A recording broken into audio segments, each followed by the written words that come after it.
We had some trashy problems earlier. And now we're back. Oh yeah. Rith E O. Oh yeah. Yo. It's time to rock and roll. Okay. I'm gonna head out here to Vampire Land. This stream is really about fighting Duriel though. However,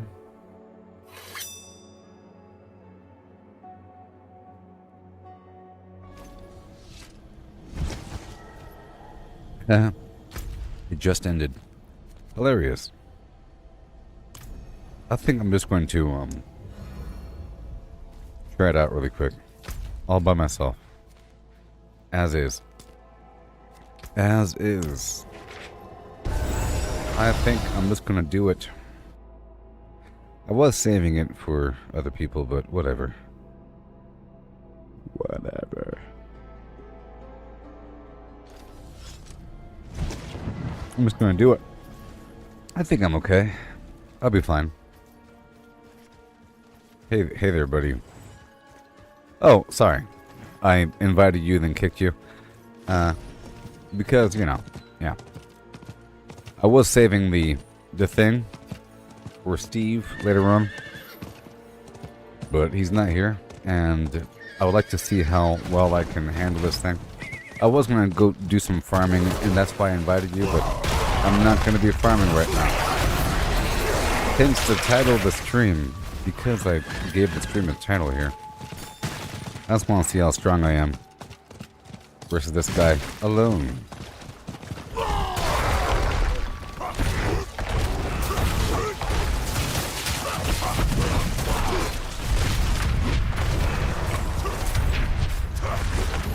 How's your character coming along there, buddy old Bell?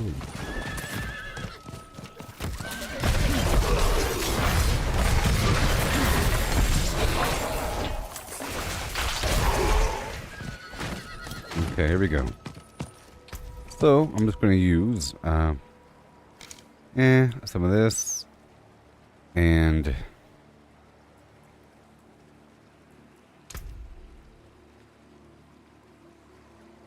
yeah, I'm fine.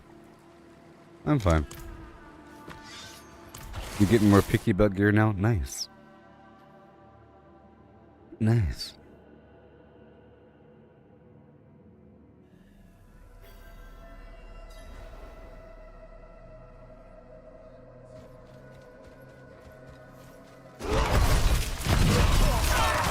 Alright, here we go. Let's rock and roll the dude here. I can do them a few times. I can do them 9 times. So I'm gonna save 4 times. Or 5 times. So I'll do it 4 times here.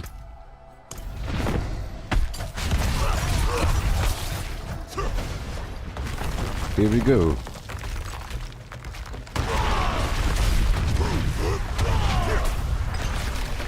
Phase 1. I'll spend everything.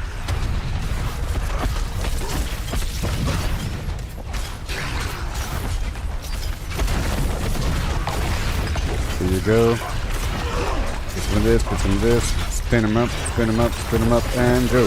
Boom. Half his life taken care of right there. Spin around some more. Next phase of battle.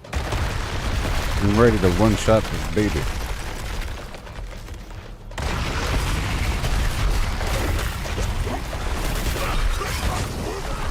Nope, it's still here. And there he is. And there we go. So now let's go spend. Oh.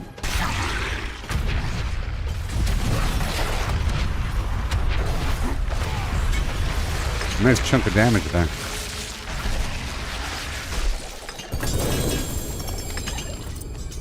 I got 2 uniques on that one.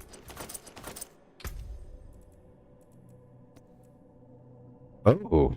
Well.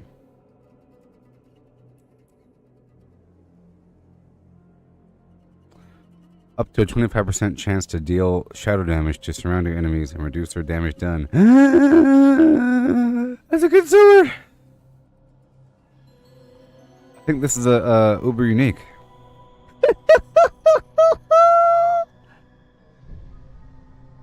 26% max life. Are you serious? Hold on. Wait a second.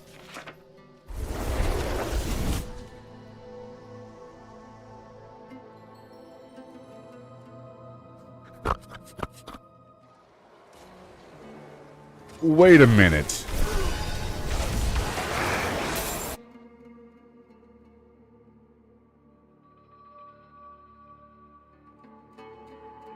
See, I do it alone and I get some stuff.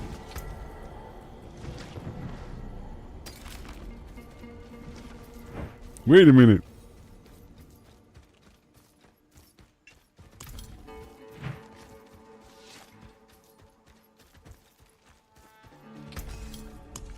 You can't tell until you really tell.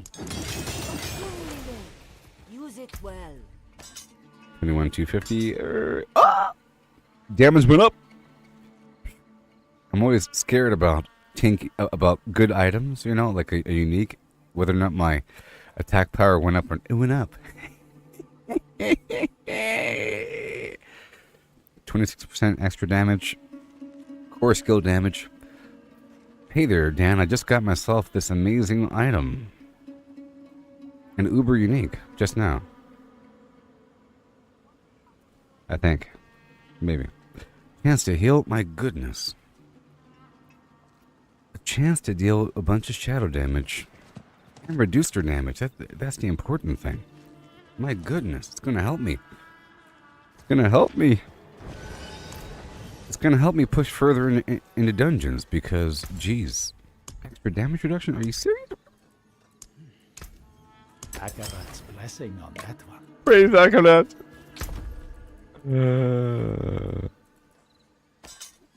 Okay. And let's go again. That was one. Now we shall do it again.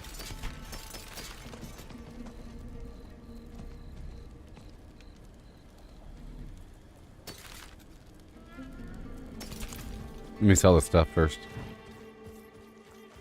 I bet you it looks cool too. My goodness.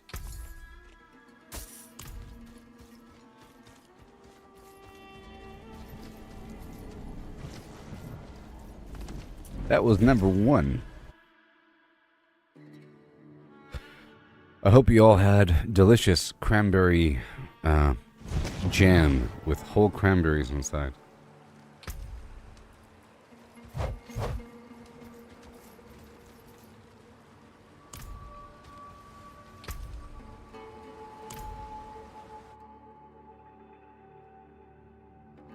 And my life went up? Oh my gosh. That means I can totally swap out my gems and my armor for like damage over time reduction. Or damage reduction while fortified. That's probably the best bet. Combination thereof.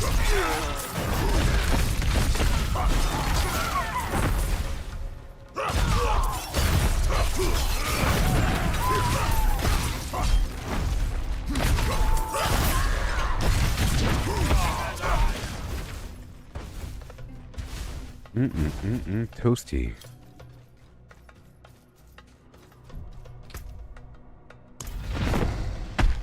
Here we go.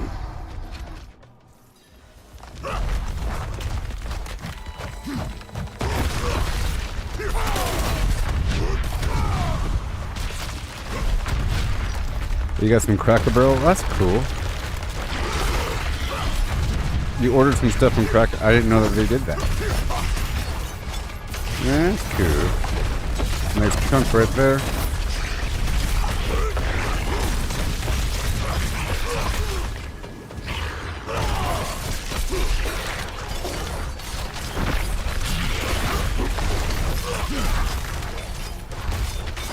Bend.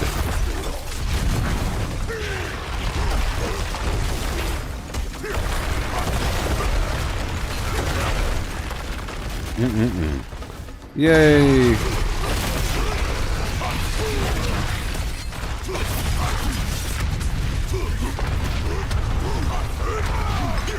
Woo! Woo!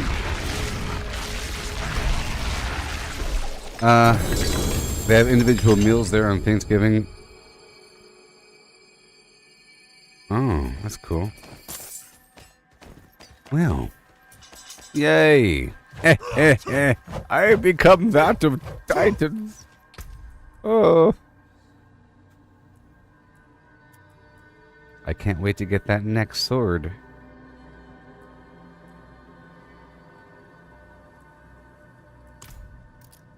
And that helmet. I wasn't even trying to go for this sword. I didn't really look up the entire loot table. I looked up some of it, and I saw the Harlequin's crest, and I saw the grandfather sword. Somebody linked it on Twitter, you know, saying after 175 Duriel runs, I finally got the sword. And I'm thinking, does it really take that long? Answer is probably. Probably.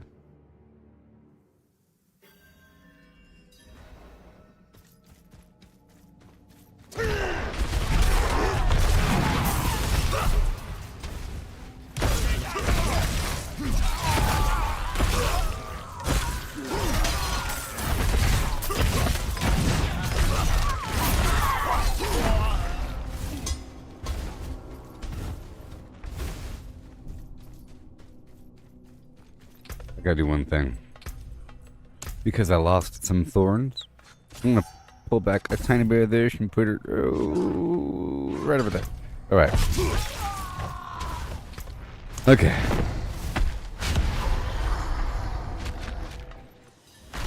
Oh, you haven't played any Diablo? Well, just so you all know, for this week, Diablo 4 is free to play until the 27th of November or so. And if you purchase it during that time period, it's it's 40% off. So the game is 40% off until whatever. And the game is cross-platform, Xbox, PC, and PlayStation. Very exciting.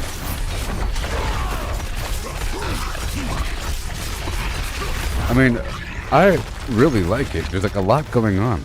They added all this endgame. This right here is like the endgame boss for the best loot in the game. That's why I was reacting so strongly earlier. Because that's one of the uber drops, the uber unique drops. And there's a bunch of stuff you have to do to summon this guy. Yes. It's free to play until whatever, you know. It's 40% off. And right now there's an XP buff and gold buff until the 27th. Yes. There's uber unique drops. Come on, baby, come on! Nope.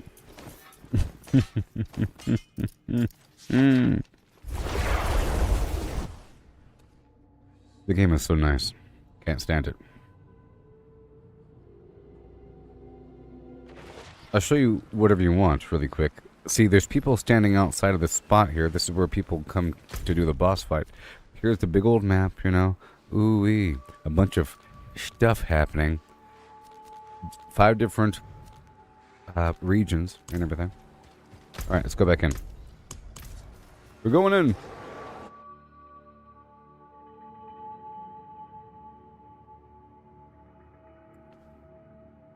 Alright, here we go. Let me zoom in so you could really appreciate these graphics.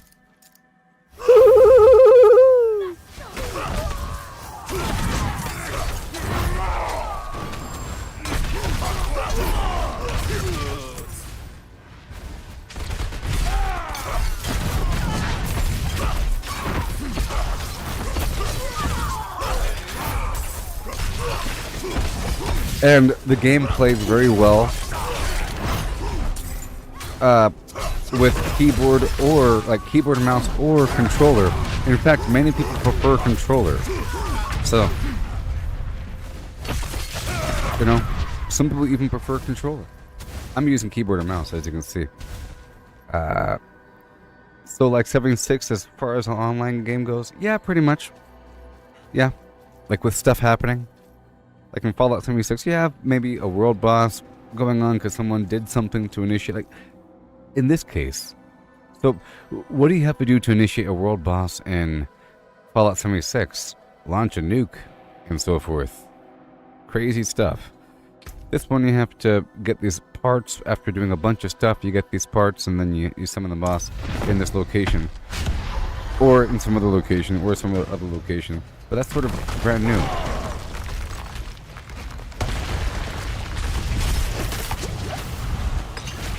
But this really isn't for the crowd, this is for like an individual thing.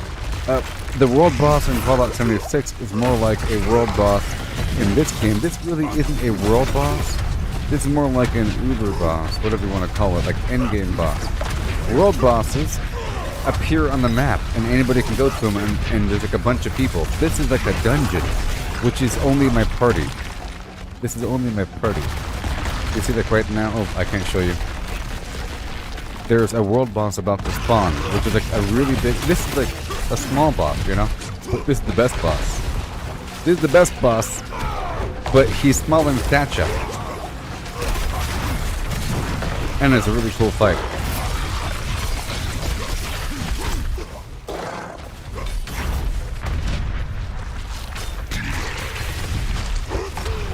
Yeah. That was cool.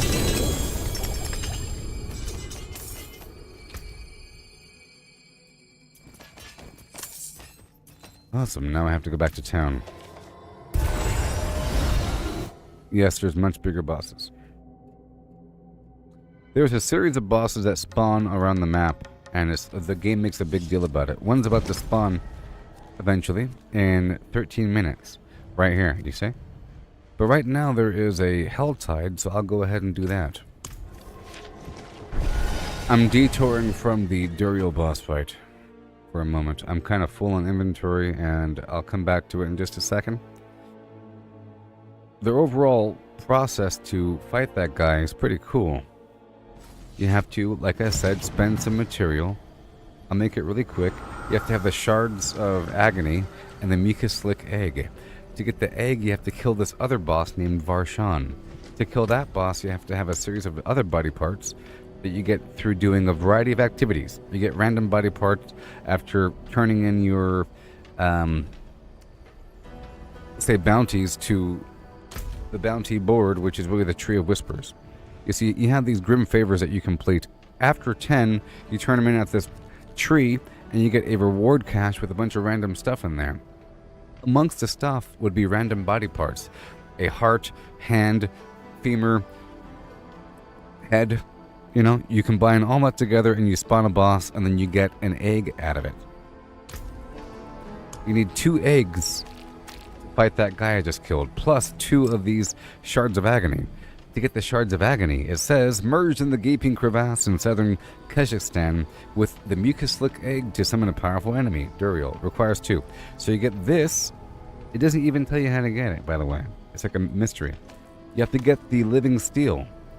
Forged in the hall of the penitent within the central dry steppes to summon a powerful enemy. Requires 5. You get the living steel by doing the Helltide. The Helltide isn't always active. It's every hour and 15 minutes. So this is like a nuke zone. If it was Fallout 76, pretty much. There's extra enemies, and there's extra plants, and it's cosmetically different. You know, it looks different. It's red sky, raining blood. All the water is blood. You know, there's a bunch of extra demons. It rains fire, stuff like that. And the enemies here are dropping these aberrant cinders. And amongst this area, there's going to be events. This right here is an event. But I'm doing this as well for a variety of reasons. To get the cinders, you see those cinders? It's a special currency that's only active during the Helltide. You can see the currency right there next to my mini-map. My goal right now is to collect as much of these cinders as possible. Okay? Within this hour time limit. The Helltide only lasts an hour. And this is all to kill the boss. Like, this is all about that boss I just did. This all builds up to that boss. So basically, I have to get a ton of cinders. I find special boxes around this part of the map called the Tortured Chest of Living Steel, or whatever the heck it's called. Okay? And it's going to have some elixirs inside and 5 living steel, maybe more. But it costs 300 aberrant cinders. See, I'm getting a certain amount right now. I'm getting a certain amount out here. Now, if I die in the Helltide, I lose half of my cinders. The content is a little bit harder in the Helltide. The Helltide is 3 levels above the player level. So they're all level 103. I'm level 100. While the normal content is 2 levels below your level, typically, until level 100, and they all cap off. So there's quite the transition of difficulty, and there's all this elemental damage. See what we're done here? Now, I'm getting a bunch of weird resources there, if you saw, on top of these weapons and items, different currencies, but I'm full right now, so let me go back. I'm going to mark all this as trash before heading back. I'm looking at these items to see if I want to pull the aspect off of the item before destroying it. Okay, I'm looking at the magical aspect. If I already have copies of it, I don't want any of that stuff. Okay, let's go back.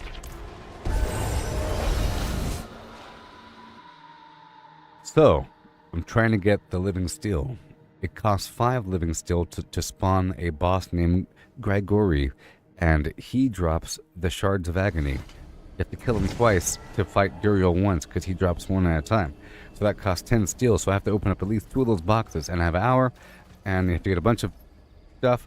Now, the interesting part here is that you have to explore.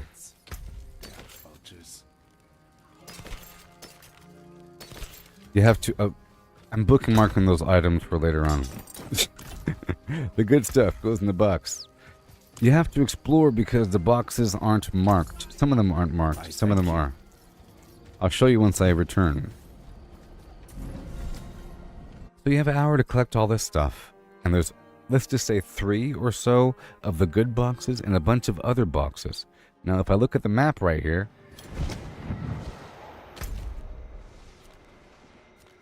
Within this map, I can see these white boxes. Tortured gift of jewelry, weaponry, protection.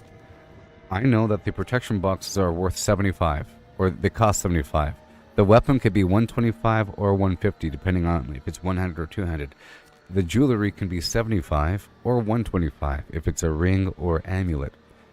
So after going for all the big boxes, all the living steel boxes that cost 300, I then do a sweep around for all the small boxes. The goal is to open as many boxes as possible. Now this is going to have armor inside, but it's also going to have 1 living steel. You see? And you end up with a certain amount. After all that, you know?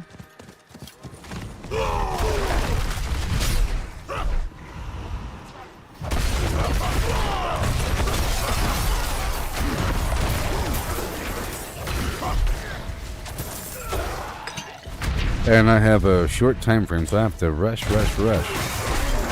Oh yeah. But still kill everything, which is really cool. You know, there's dungeons and stuff like that. And some people only do dungeons, but they've improved the game, and now it's worthwhile to do everything. I mentioned the body parts with the Tree of Whispers, with the Grim Favors, and there's different activities to do across the map that give you Grim Favors. It's periodic and fluctuates and moves across the map, you see. That's what all this stuff was. That means that this subregion has activities that give me Grim Favors for the Tree of Whispers, but this section doesn't. And you can see here it's going to last for an hour, and then it's going to move to some other subsection. If you're lucky, it's going to overlap with some cooler area.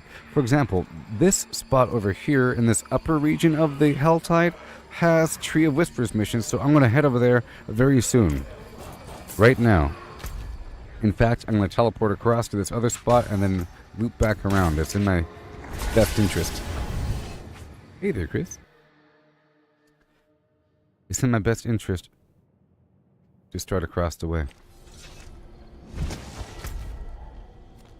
Alright, so There are some Tree of Whispers missions for the Grim Favors. So I can get the body parts and other some such materials. The box has all kinds of cool stuff, but it also has those body parts I need for the long run. For those eggs.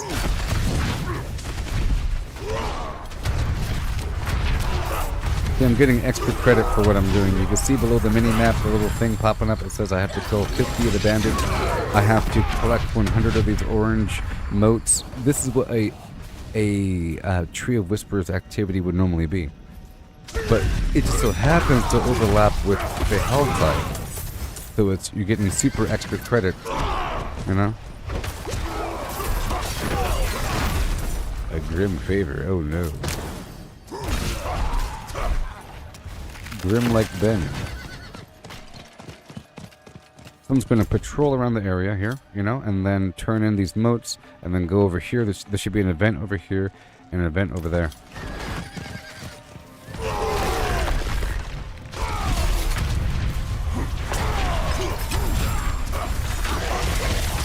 The Helltide has just begun. See, there's a Gallo Vine right there. I use that to craft the instant. It's a really good buff.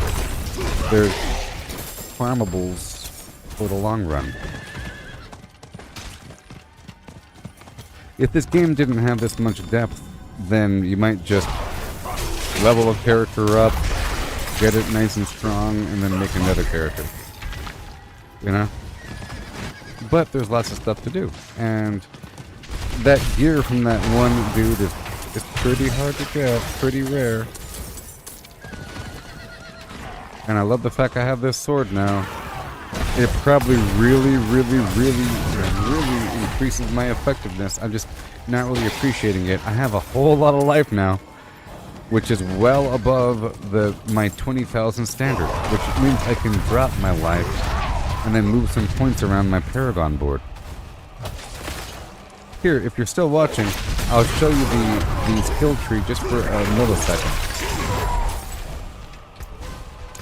Here's your skill tree. You work your way through, unlock some stuff, blah blah blah. And here is the Paragon board. Once you hit level 50, you work your way through here, and you unlock these nodes. And this is where the fine-tuning really occurs. These boards are all different, and there's a whole list of them. You see, there's a whole list of these different boards you can connect to the other boards, and they all have their unique rare nodes, and you only have so many points. Available points 0. You earn 4 points after level 50, you know, all the way to level 100, and then you stop. But then you also get some other points, like 20 more, so you end up with about 220 points or something like that. Move around. And then you have these, for the long-term growth, you have these nodes right here in the middle, which are sockets, and you level these up after doing a dungeon. And they all modify you in some way. For example, killing a bleeding enemy has a chance to reduce the cooldowns of your non-ultimate, blah blah blah blah, you know, that's that whole thing. Almost like a legendary effect, like more and more legendary effects to make you stronger and stronger.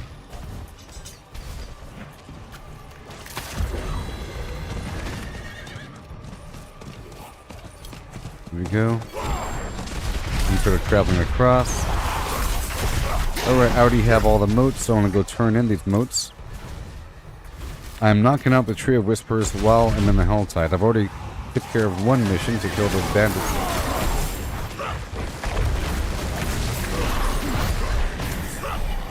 See, in terms of Fallout 76, very similar to that right there is another player running around.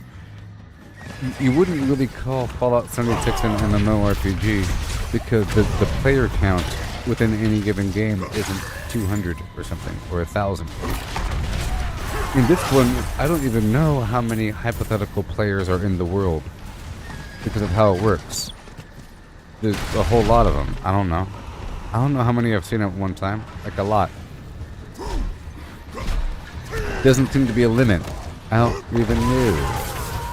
You see a lot in towns sometimes, and there's a bunch of towns across the map, you know?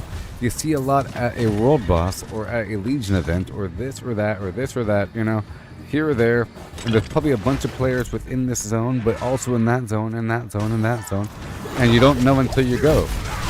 But I feel like the game does a great job of blending the servers, so you can't really tell. You don't log on to a server. You just log on, and then you choose the world tier, and then you play. But every so often, I feel like it loads a new area. Like, you're merging servers.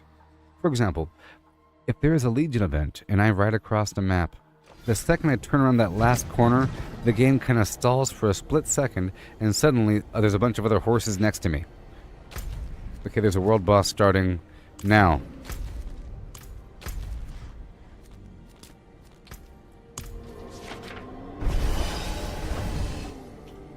Three, two, one. I'm gonna be late to it though. He's dead already. I just know it. Hopefully there's a bunch of weaklings. I'm just hoping there's a bunch of weaklings. I'm late already. Oh no. You wanted to see the giant boss, didn't you? Now it's too late.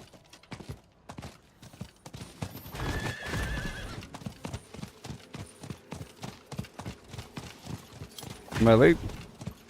It just started. Oh gosh, I think I'm late. They probably one-shot the boss already. No. Oh, it's just... right now. Yes. I made it. I made it on time. Look, it's a big boss.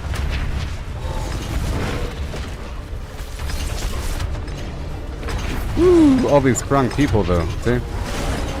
Woo! Sorry you couldn't see the fight sequence. I made it on time.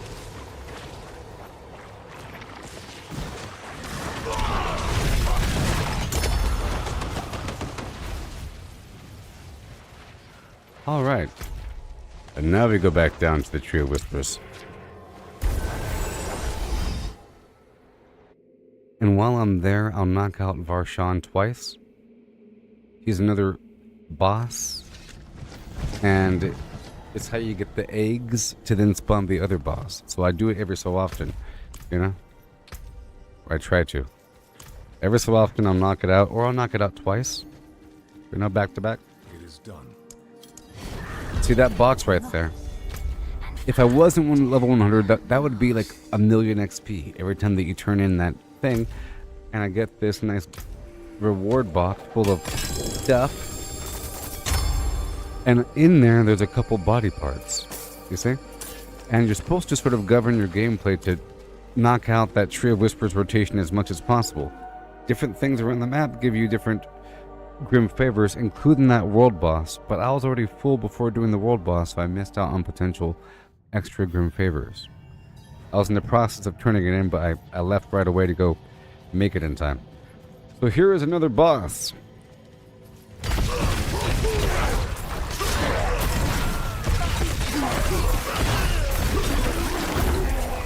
This isn't really a, one second.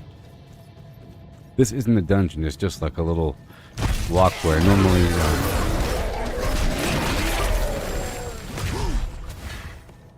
you do a lot of time doing that. In terms of the gameplay, just know that different activities are worth grim favors, but not everything. Let's just say you're done with the campaign, and you're done with all the side quests, you know, you want to do something fun. Fighting like randomly over here somewhere for no reason. I'm fighting bad guys. I like to kill these scorpions. That's fine. You could probably multitask, you know? And fight over here because you get extra credit for it. But even then, like fighting over here for no reason, that still is sort of no reason. Sometimes it's nice to go ahead and complete your tree cycle. Like if you only need like one more notch, it's easy to teleport over here, do some task, and then go back to the tree. You know what I mean? Or just do the complete cycle, because I actually like fighting over here. But let's just say if there is no, if there are no series of grim favors tasks to complete, and if there is no blood harvest or helltide, it's almost a waste of time. Like fighting over here for no reason, you should probably wait until there's a helltide or something. I don't know. Helltide here, that's good. And blood harvest over here. Yep. Path trail? What you talking about? Yeah, so there's different activities that give you the Grim Favors. See over here and over there. Now, with Season 2, it's a bit different. You have this Blood Harvest Zone that moves back to back to different locations. You see it says right here, it won't really tell me. Let's just say half an hour. Half an hour left until it moves. Like Workshop Conquest, sort of. I would say it's more like an event, you know? It's like an event in an area that where there's already bad guys in Fallout 76. Like if you went to an area where there's already bad guys, and now there's an event, and now there's more bad guys, and now since you're there, you might as well farm some stuff versus going to a spot that has no event and farming stuff. Clearly, you know, and if there is an event or some other activity, you could theoretically, and yes, using the Workshop Conquest as a backbone activity to give you something to do across the map, and it gives you like the retake the workshop activity.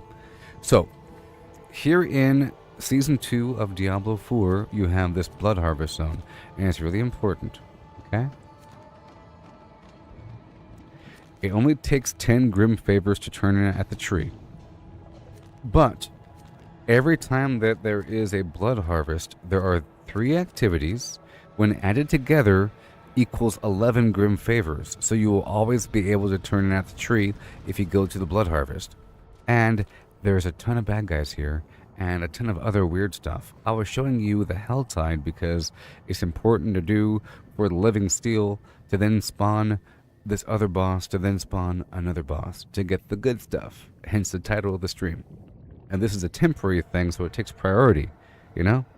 It's going to go away and then come back in an hour and 15 minutes. This is always here, always ready for you, but it's going to move around. Okay? Now, it's just like the Helltide, but always here. And it's in Season 2, and it's awesome. It's awesome because it's just like the Helltide, but it's always here. I don't know how many ways to phrase it. That's why I like it so much, because you're doing the Helltide. It's full of bad guys, full of dense content, I guess, but then it goes away, and now you're doing other things. But now there's always something. There's a bunch of extra stuff that you can't see here on the map. And it's pretty easy. It's just slay a bunch of bad guys, slay 2 strong bad guys, and then do something. In this case, it's save 5 villagers, or it could be destroy some structures, but it's a pretty easy course of affairs. And very quickly, you go back down to the tree, and you go turn it in, you get the stuff, and then maybe you go do the boss afterwards if you have the body parts. Okay? And that's that little course of affairs.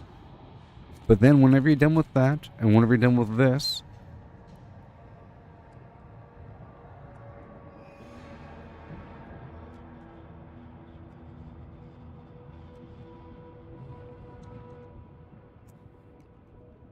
yes, I see your analogies of Fallout 76, and yes, ballpark, yes. Of course, it's not going to be an exact parallel because nothing in the world is.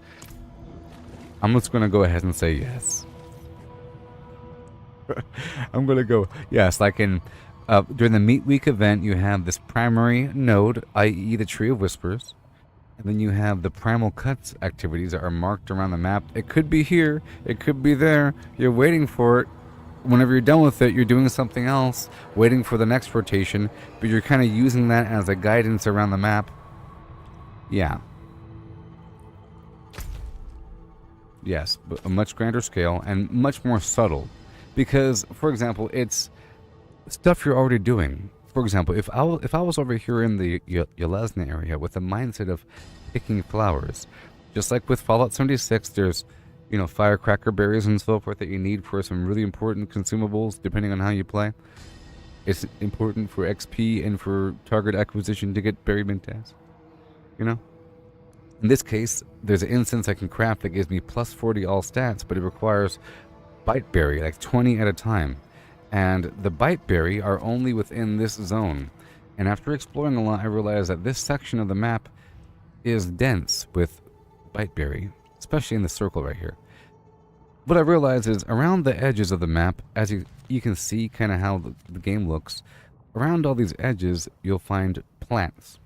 Not so much out here in the clearing, but there might be one over here, over there, around the corner. You know what I mean? And in this case, I have a rotation. I do, blood harvest. I'll do whatever.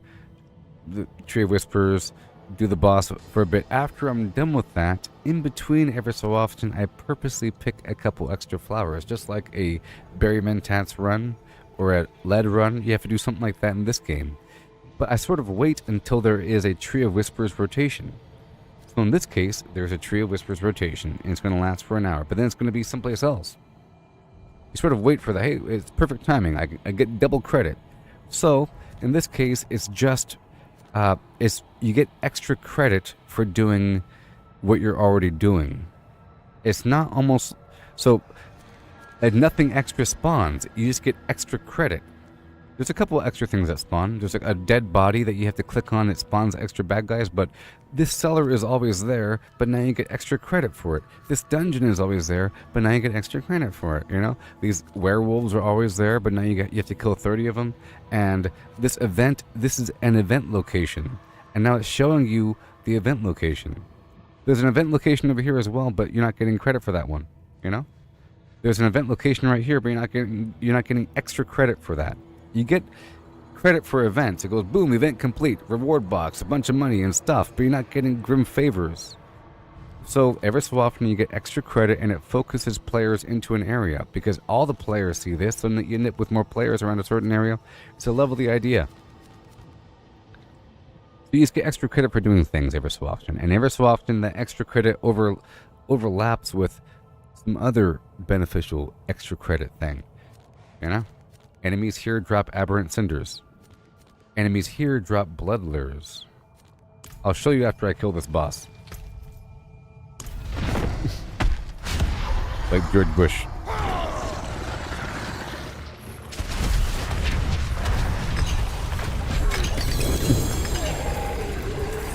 See that?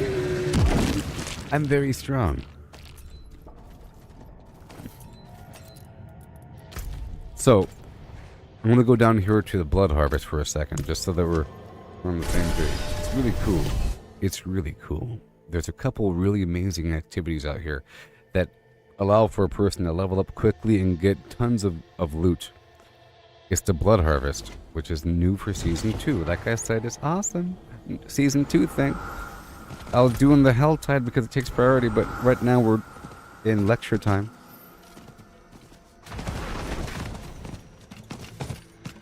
Well, Rithios, if your game locked up right after you killed a boss and you couldn't pick up the drops, if the drops dropped, you got the gear, it'll be in your stash in that extra tab, So here we have a bunch of vampires doing vampire things, you see? And gotta save the people.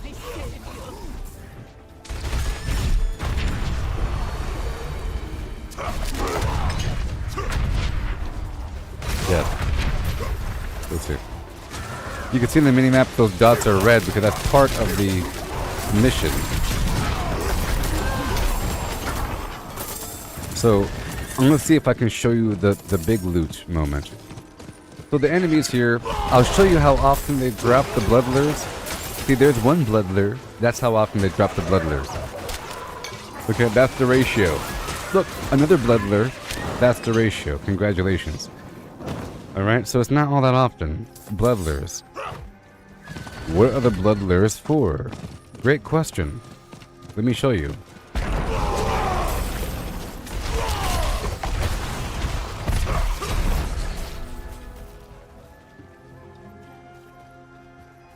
This box here requires a secret key.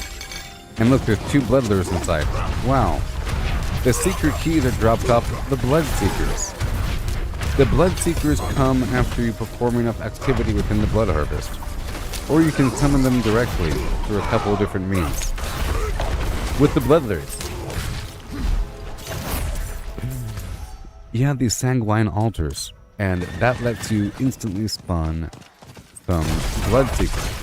But if you keep performing activities, you'll see what happens. It's gonna say, every so often, as I do stuff, the blood seekers are on your trail. You're being hunted, and then they just appear. So I'll show you that really quick. If I do a bunch of stuff, it'll start warning me, and then it happens.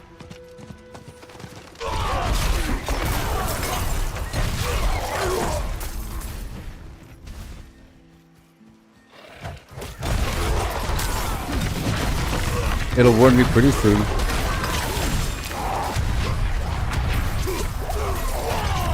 I'm trying to demonstrate the volume of loot, potentially. Up in here.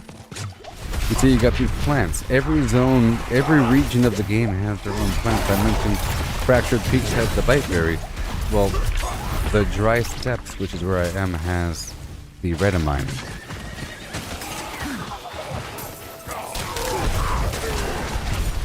That's some other player running by. So this right here is an event location. This is not for the Grim Favor. This is just an event. It's an easy event. If you're strong. Because normally, if you're not strong enough, that will close back up with a dome and kill more nodes and everything. You see, this is an event, right? This is not for the Grim Favor, but I get a bunch of stuff. Plus, I get this special Murmuring Obols. The Murmuring Obols... Here, I'll go show you right now because my inventory is full. The Murmuring... I have 838, you see? I have gold, Murmuring Obols, red dust. Red dust is for the PvP area. Okay? Murmuring Obols is used for like a random gear vendor. You can choose a slot and try to get a bunch of gloves, and they're random, and some of them are legendary. And you spend like 45 or 75 or some garbage like that per purchase, and it stacks up to 1,000. And doing activities across the map, and some sellers give you the Murmuring Obols. Okay? Whether or not you're doing some sort of Helltide or whatever, it's just the Helltide takes you around an area and gives you a reason to kill a bunch of random enemies. It's nice to have a reason to kill a bunch of random enemies, you know? And it just so happens that there are always events spread across the map. There's an event right here, an event right here, an event right here, and so forth. Obols. You see, there's event locations. Once you walk up, there'll be something happening. It could be one of several different things. Several different activities. It could be some weird portal spawn, or waves, or you're protecting some civilian, or something like that. And like the Blood Harvest has you wandering around, you end up doing an event, and the Helltide has you wandering around, and you end up doing an event. And if you happen to be in an area doing some other activity, it'll show you where the events are. If you're just wandering, you end up stumbling upon events. Like I said, there's an event right there, you know, and there's an event right there. There's like, in any wide clearing, there's usually an event location. But they all give you these Murmuring Obols. So there's a mystery vendor right here. You can see on the map, it has like a bag with a question mark on it. Try your luck.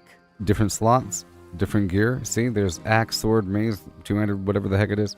So let's go for swords. The wind next will be the wind truly. And then I look. Now I don't want to sort by type because I have this organized. I have it organized, so I don't want to mess it up. Here, I'll go ahead and organize it. There. The best is in the front. So I'm looking at the effect here.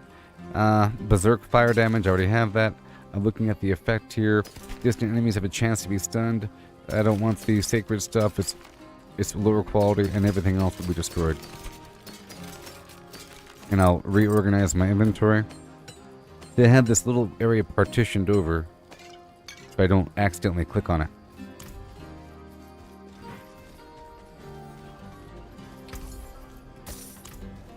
Alright, back to the portal. Murmuring Obols.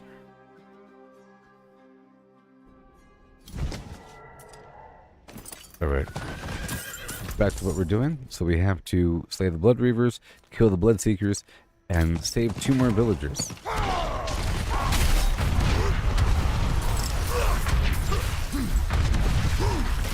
So I'm just going to wander across the field. I'm trying to show you the loot. You haven't seen the loot yet.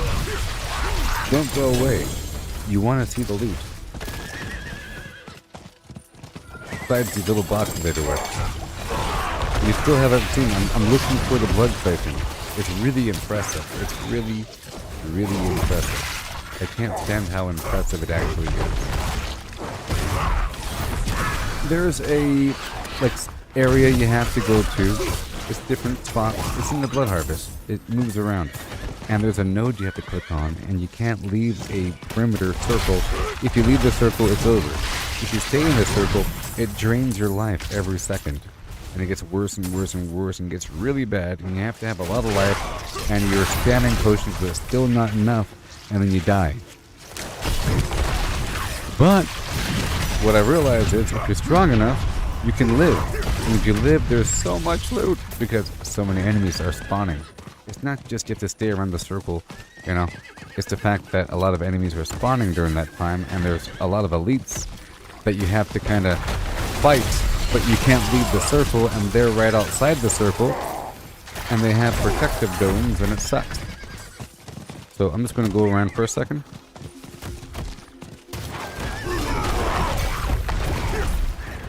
There's a bunch of activity everywhere.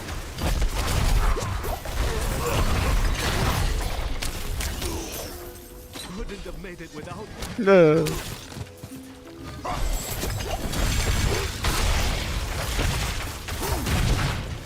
There's red of mine.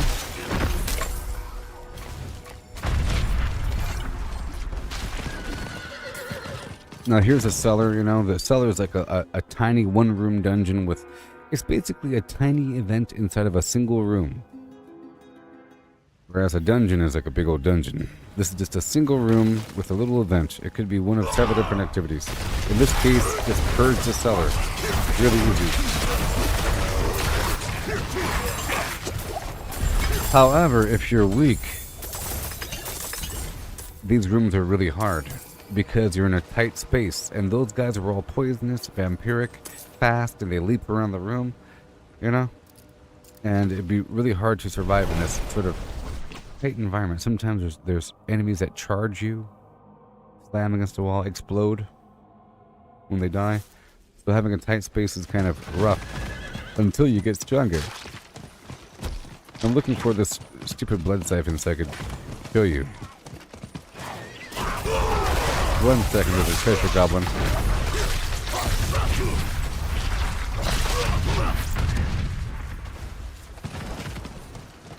The people want to see the blood siphon.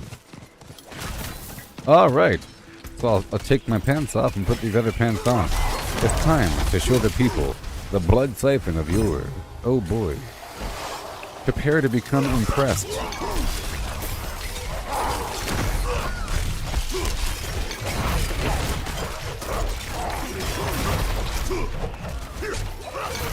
Just let me know when you begin to become impressed. Not yet. Not yet. But you will. Oh yes, you will. Hold.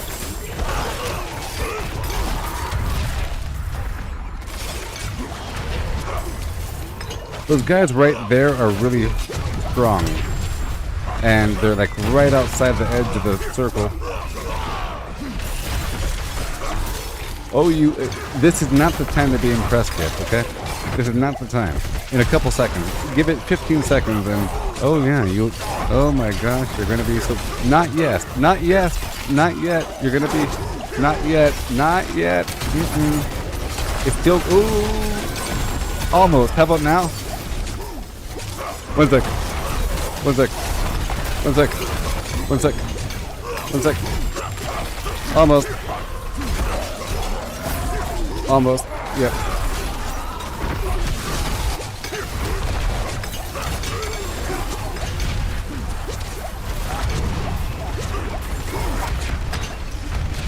Woo!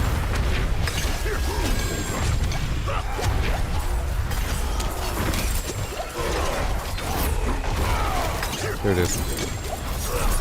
There it is. There it is. There it is. There it is. Oh my god. Woo!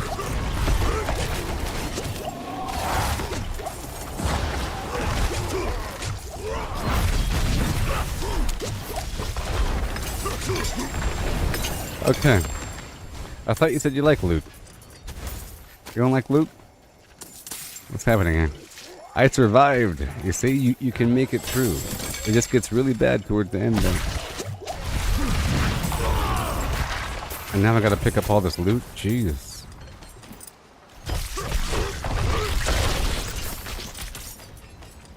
A pinata. Jeez. The burdens of affluence.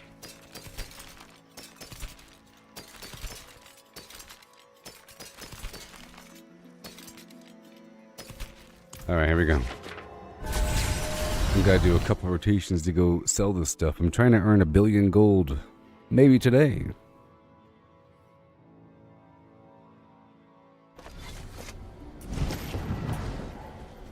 Maybe today.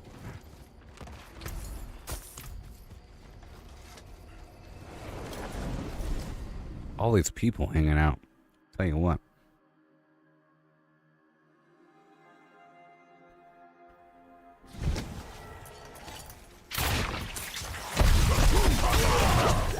Stop it.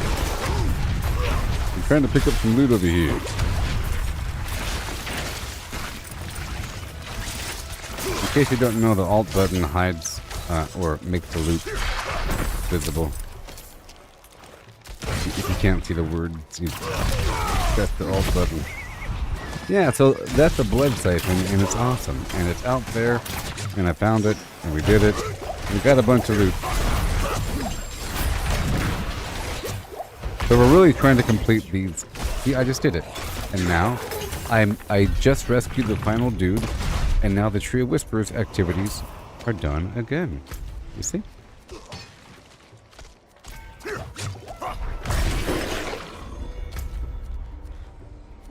Yeah, so, the comparison to the Meat Week and the Primal Cuts, it's not directly comparable, primarily because you have to go do something else. You know what I mean? I'm trying to think of a good comparison.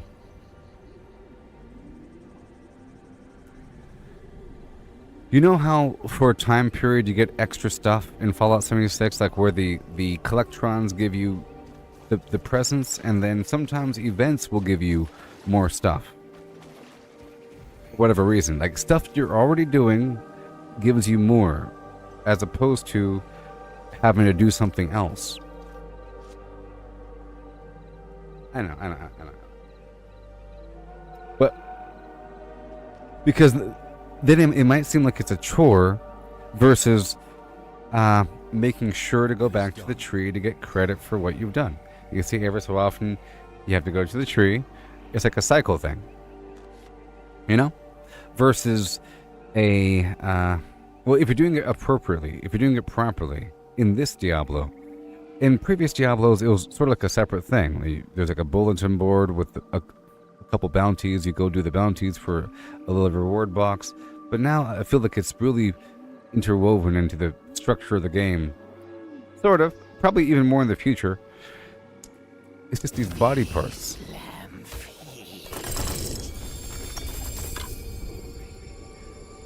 I got a blackened femur.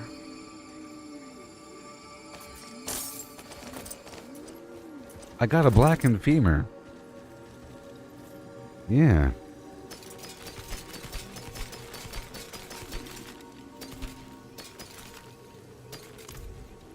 And go back in again. Yeah. Yeah. But a person could just do something like this. Do you want to do the nightmare dungeon? There's like a nightmare dungeon. Like many people just do nightmare dungeons. You see me playing the game. I'm fighting a bunch of enemies, but they're all kind of easy. It's because that's the actual game. And then you have dungeons. In dungeons, you can make the enemies harder. And you can make them all the way up to level 155 or something like that, you know? It's based upon the tier of the dungeon. That's not level 76 enemies, that's tier 76. So that's like level 130 or some weird garbage. You know? Kind of weird.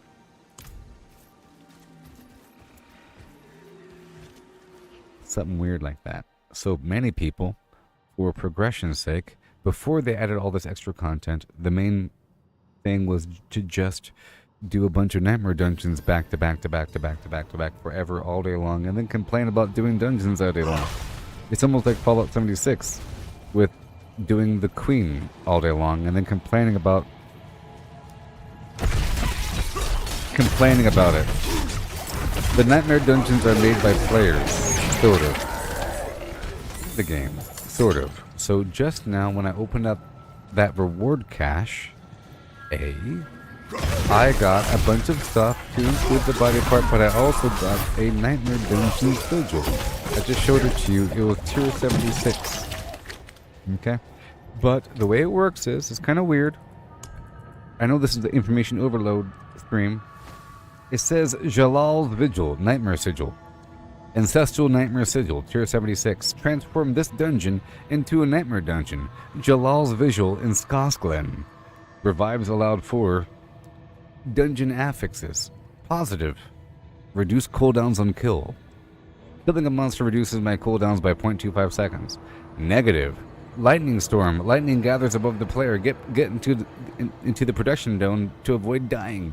Monster attack speed. Oh, they're faster. Monsters lightning resist. They resist lightning. And monster vulnerable damage. The duration of the vulnerable effects versus monsters is reduced. So, a bunch of buffs and debuffs for the dungeon. A random location. Jalal's Visual in Skosklen. The game gave this to me. I'm able, like what Rithios is saying, I'm able to craft my own though. And it's random. But because I can craft more than one and delete the ones I don't want, it's less random. If there's 100 different dungeons and you craft 100, you can then really fine-tune what you want. You know what I mean? And it's not just a random dungeon, it's random within a certain tier frame, within levels of 5, like between level 71 and 80. Well, sometimes it's 10, sometimes it's 5. Whatever. So you're crafting a random dungeon between tier 71 and tier 80 at a random location with random affixes. You can craft more than one. It costs sigil powder. You can break down ones you don't need for more sigil powder. Every time that you complete a Tree of Whispers, it gives you a random sigil. You can break it down. Eventually you end up with a lot, and you have to. You know, if you're always doing the Tree of Whispers. There's one more reason to do the things. But then once you're in a dungeon, a bunch of sigils end up dropping. So if you did like a nice scrub through a dungeon, in a nightmare dungeon, you end up with like 3 times as many sigils as it you end up with like 3. Yeah. There's a bunch of dungeons across the map. Okay? And, whoopsie.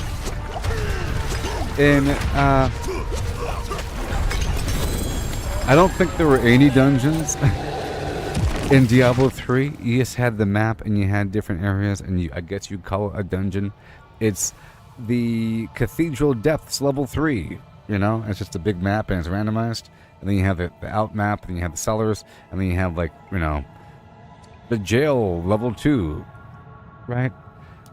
And then in Diablo Immortal you have dungeons, where it's more like an MMO, where you have to queue for it, and there's like people, and whatever the heck it is. But in this game you have dungeons everywhere, and they're all like little, slightly modified versions of a certain tile set. You know, this is like the Hawazar area, so they're all kind of similar. You know, it might be a certain concept with lore involving the cathedral of whatever Zakarum people, or, you know, some demons or some worshippers or some snakes or some poison garbage that is themed across the board. There's a bunch of weird bandits in these dungeons, you know? The Forgotten Depths. There's a bunch of dungeons. You get credit for the first time that you go through, and you can go back at any time. You see? You get credit. You get this aspect that, whatever, you get credit. And they all have names. Comdor Temple. There's a whole lot of them. There's like 100 or something. There's a lot of them. There's like hundreds. Okay? You can see there are at least 100 dungeons, because there's at least 20 dungeons per zone here. You see there's a dungeon, right? Yeehaw. You can go there and do it. just for the heck of it, just to, well, there's a couple reasons to do it here. One reason to do a dungeon is for a nightmare dungeon's sake. You're doing it to level up your glyph. You're doing it through the nightmare dungeon system. It's sort of randomized. If you craft enough, you can fine-tune what you want and delete the ones you don't want. And you say, you know what, I like that dungeon. I want to do it over and over and over again. So you end up with a big stack of the same thing. Or you do a dungeon because you need the aspect here. You see, you unlock these aspects for the Codex of Power, and it's a long-term, for all of your characters in this account, you unlock this magical power aspect that you could then imprint onto other items to turn a rare item legendary or to modify a legendary item. You get this by doing a dungeon. It says right there, unlocked by completing the Lost Keep in Hawazar, and so forth. Okay? And then the other reason why you're doing a dungeon is because it's for the Tree of Whispers. So every so often within a zone you'll have different activities, and then you have a dungeon, and the dungeon is worth 5 Grim Favors. And because it's not modified, it's relatively easy, because nightmare dungeons are a mess. Now in Diablo 3 you have Nephilim Rifts, which is a randomized dungeon system. In Diablo Immortal you have the Nephilim Rifts, which is a randomized dungeon system along with the standard dungeon system. Like I said, Diablo 3 doesn't have the dungeons, but I didn't finish what I was saying. But they do have a infinite randomized dungeon thing where it's like a random, you click on the button, it's a different random dungeon. You know, different random construction, different random enemies, and you do it, you get some stuff at the end. Yeehaw. This one doesn't even have that. This one just has the nightmare dungeon system. My point is that some people are unfortunately playing the game in a certain way where they're only experiencing tip of the iceberg because they're only focusing on nightmare dungeons by doing them over and over and over again because you're able to. I just had to explain what nightmare dungeons were to explain what the heck I'm talking about. Okay, so some people are really focused on that. But with all these updates and everything, the entire game is worth playing. Like right now, I'm just going to ignore that Helltide right now. But normally I would do that. See?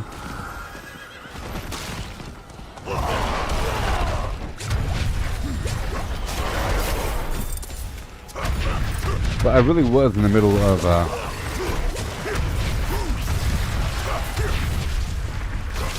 doing the Duriel boss fight. So right now I'm just going to demonstrate some gameplay. I'm going to go across and do the blood harvest here, as I would normally do. My goal is to save 5 villagers, but they could be anywhere out here in this field. Okay, but you'll get a nice sense of the density of enemies, which is actually quite high. And as I'm going and getting these plants with some howler moss right there, a whole ton of gold, and my inventory is full again, because of course it is, every 3 seconds. Come on now. Yeah.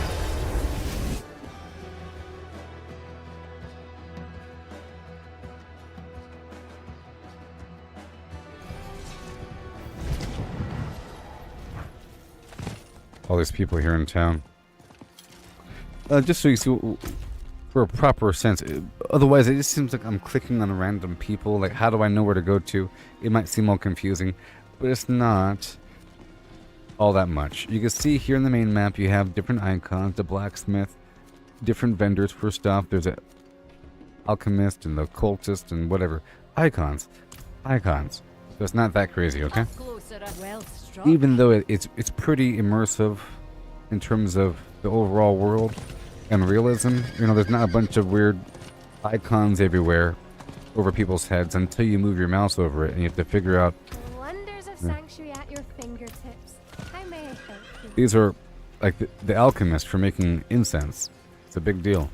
And the occultist for fine-tuning gear. You know, for re-rolling your gear and making it perfect. See, it costs millions of gold to fine-tune the gear.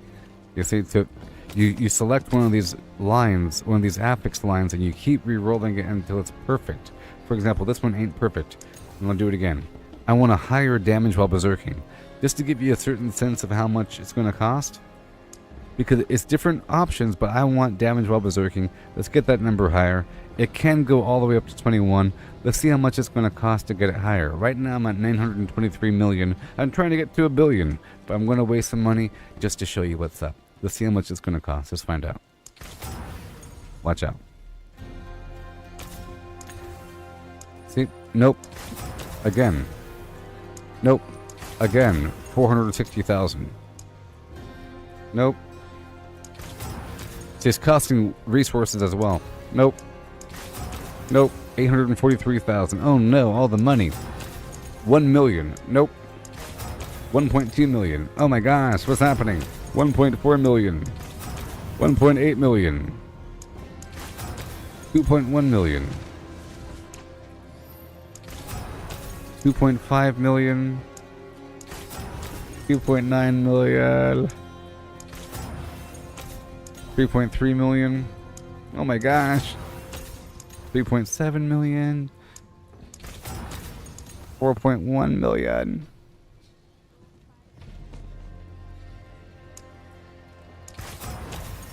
4.48. And I'm done. I'm not gonna keep going forever. Oh, my money! No! I gotta stop doing that. It's too much money. I'm just trying to demonstrate something. Well, in this game, the way it works is, here, I'll pull the item out. I'll pull this item out, okay? The way it works is you have different items of different rarity. You have rare items, and then you have legendary items. Side by side, see, one's yellow, one's orange.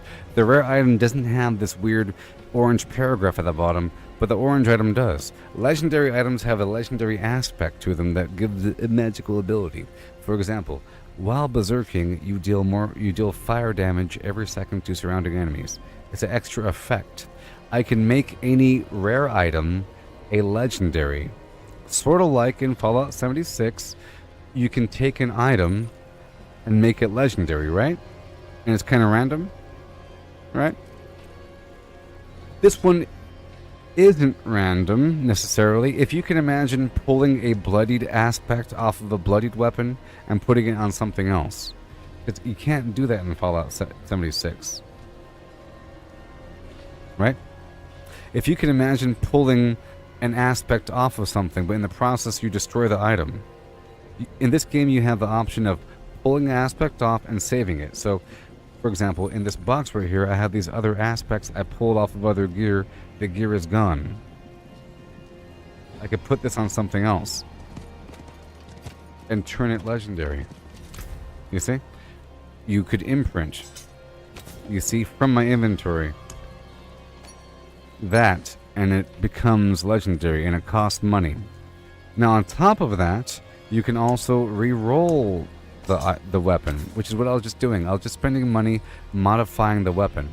So weapons drop and they have a bunch of crazy stats. For example, this weapon right here that was in my box, it has 52 strength, 61.5% overpower damage, 15.5% ultimate skill damage, 14% damage while berserking. And because I have the advanced tooltip comparison turned on, you can see the spectrum. It says 14% damage while berserking. Well, that's out of 14%. It says 7 to 14. Now it says ultimate skill damage 14 to 21. I have 15.5. That's in the lower end, right? Over here it says strength 52. It's out of 52. It's 38. That's a perfect roll. And the overpower damage is pretty good. Between 42 and 63 is 61.5. And that's pretty good. So out of all those rolls, the worst roll is ultimate skill damage. And I'm not really needing that as much. Sort of. So I can reroll that line. So at first it's very cheap and it costs some resources. The resources might be the expensive part for a brand new player. For a brand new player, you're not going to have any of this stuff. Because you have to go to the Helltide to get it. The Forgotten Souls are dropped off of the larger enemies.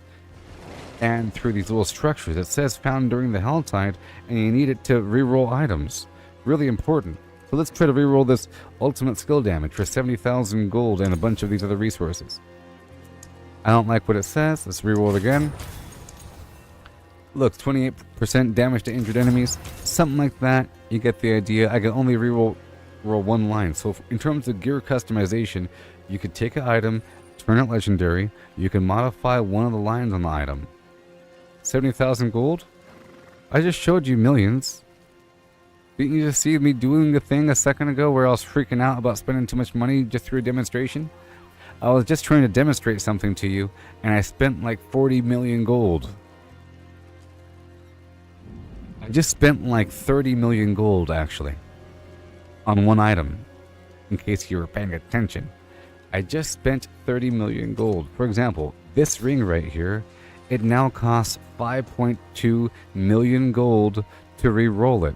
Every time that you re-roll it, it gets more and more and more expensive. It's really cool. So I'll do it again. 5 million. Oh no! And it's not better, so I have to do it again. You see, now it's going to get more expensive. 5.8 million. It's cumulative. You can see my gold down there. I only have 881 million now. I had 920 million. On one item, just to show you, and it didn't even get better. Oh, sorry, you didn't realize. Gotcha. Well, just so you know, I'm working hard to get this money. I'm working real hard to get this, and that's part of what I'm doing as well. Part of what I'm doing is to get gold. And right now, there happens to be a 35% gold drop buff until the 27th of November. But all in all, what I realize, every time I go back and drop off an entire inventory stash of loot at the vendor, it's about 1 million, and I'm getting a bunch of gold from these enemies. They're all dropping between 1 and 5,000, roughly, and there's a lot of bad guys. So that is the gold sink, and that's how you get stronger there.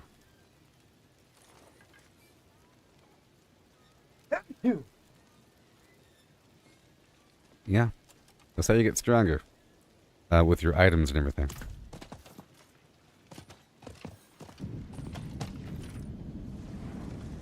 Yeah, it's nice to have a game where the currency is important, and in this game, I've realized that there is a gold sink, and it's re-rolling items. And if I didn't know that, I wouldn't be able to show you, and then I would act like gold has no purpose. But because I knew it, I went and showed you that clearly you need a lot of gold, and I went from 920 to 881 in the blink of an eye, and the item didn't even get better.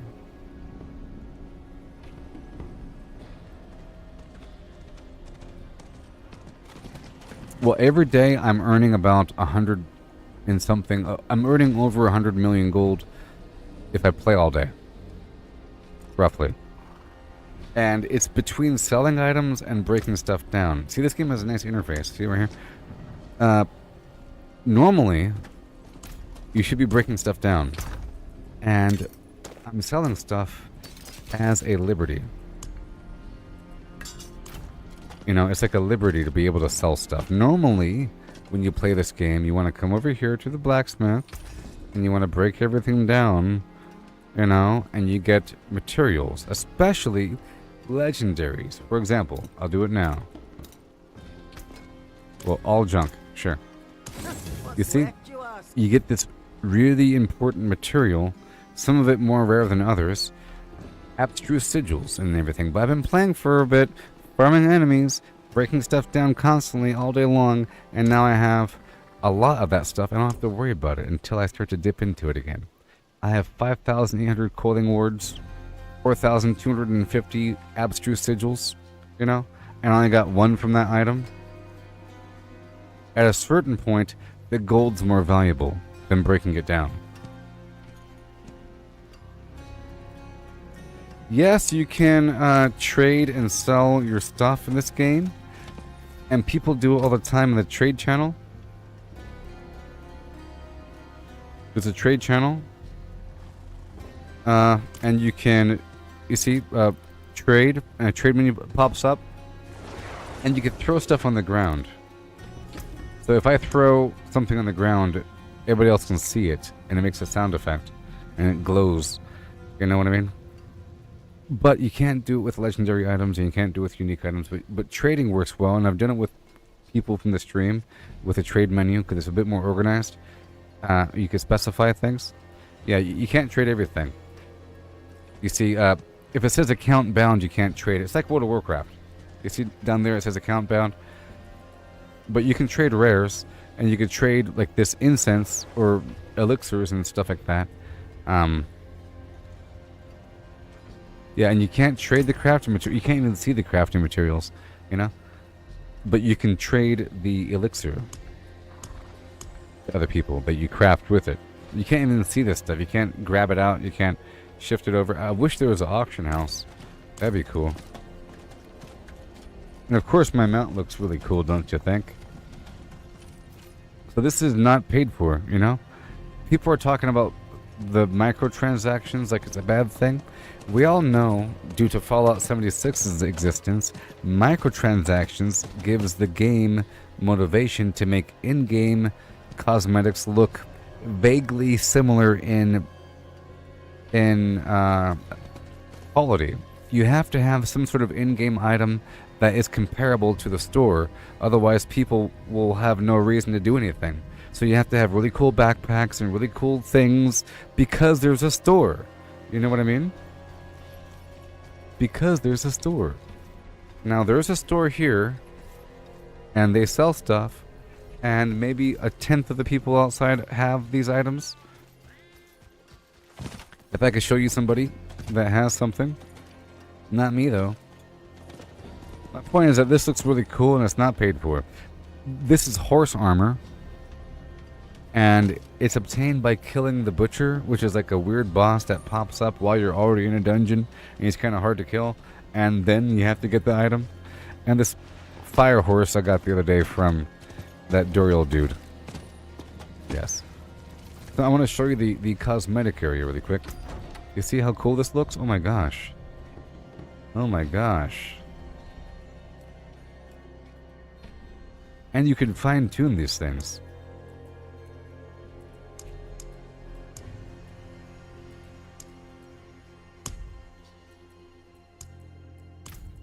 You see? So, for example, in this game, whenever you salvage an item, you unlock the cosmetic, and it's awesome. Just the variation and the quality in these darn things. That came from the season. I'll skip it. You see? Look how good that looks with the blood and the shiny flim flam. It's cold in them hills.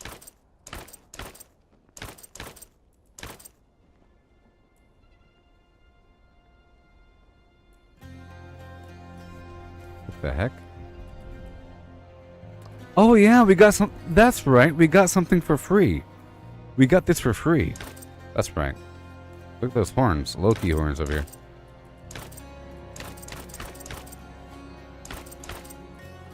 And check out the chest pieces. It's really good. The fur and everything.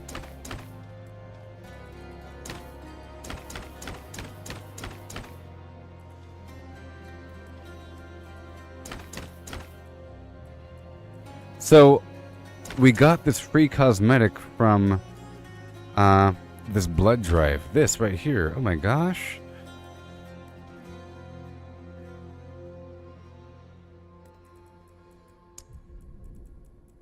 Let me see it. That too? Wow. And check out these gloves. See all the detail here? So cool.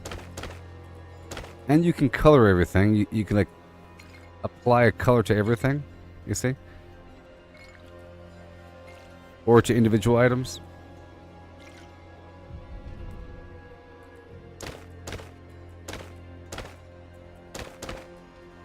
Wow.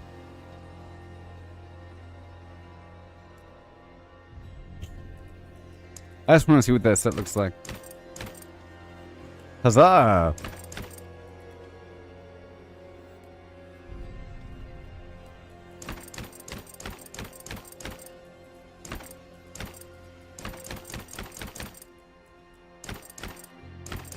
So there's lots of really cool cosmetics, and this is a cosmetic set that you overwrite on top of your gear, and you can have it locked on, so that if you put different stuff on, you stay the same. Sort of like in Fallout 76, you have your cosmetic on top. This is a cosmetic layer on top of everything else.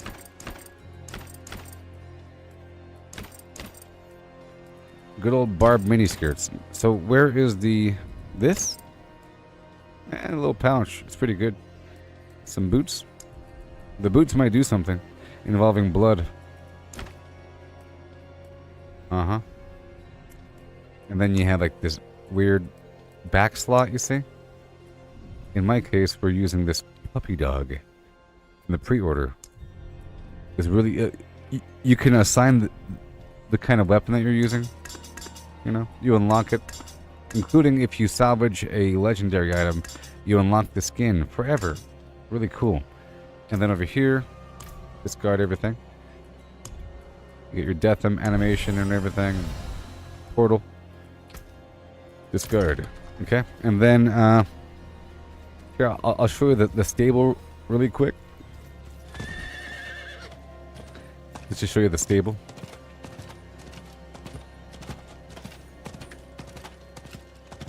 Yes, I have a dog on my back. A hellhound.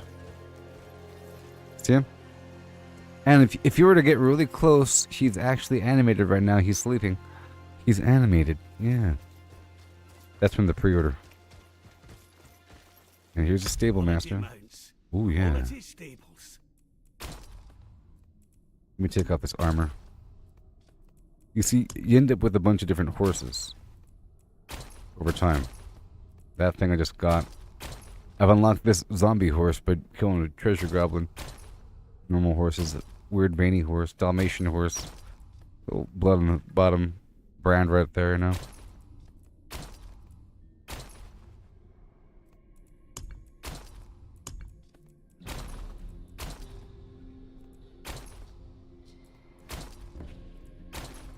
That's a nice one.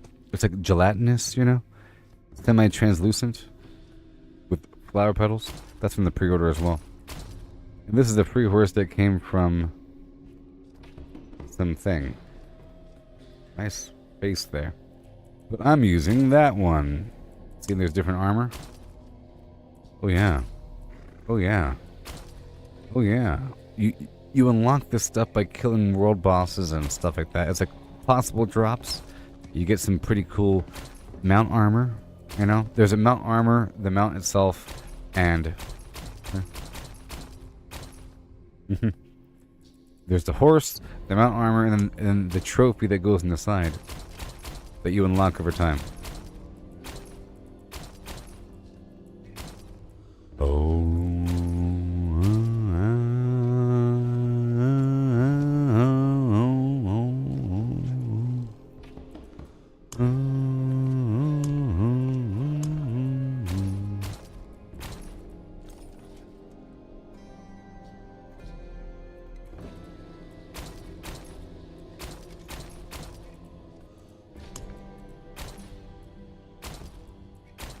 Alright.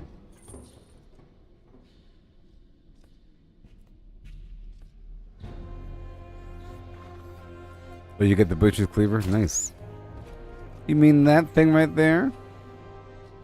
The butcher's cleaver. I like this because it's like a big old banner and you can see it as you run. So I wanted to show you all that. So I can then show you the store. I want to show you the store. Now that I showed you all the free stuff, all the free stuff, now here's the store. The Atomic Shop. Hail, wanderer. Hail. Laid before you is the bounty of history. I have been waiting for your return.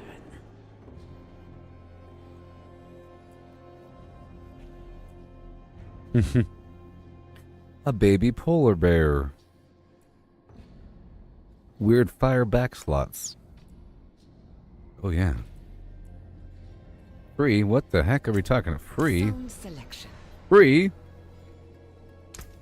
What? Wait. Free? Huh? Huh? Huh? It calls to you. Free?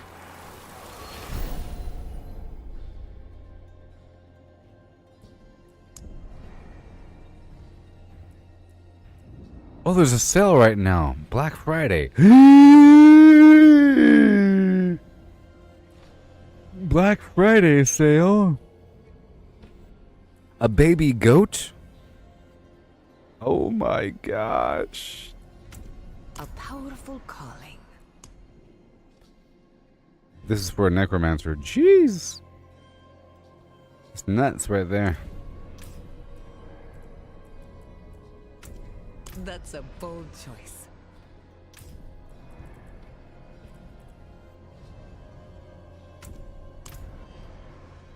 I like my horse more because I didn't have to pay for it. Interesting choice. Ooh, that's a nice little. Ooh. Is it expensive roughly? I don't even know what the equivalent is. I'm guessing 100 of this platinum is $1. So, I'm guessing this would be $18. Selection. So, you know, you get this cool emotes and stuff like that. Whatever. Come in. Alrighty then. Yeah.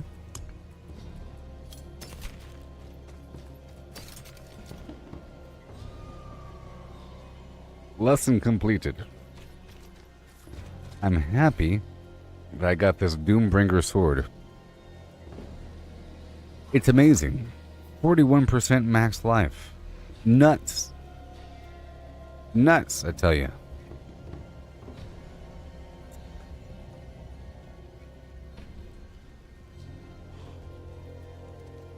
Reducing damage done to enemies. Okay, cool. And now I have 25,000 health. It's a bit much, to be honest. I like to have a ratio. I want to be around 20,000. I could swap out my gems. I could modify my Paragon board, but having a lot of health is good for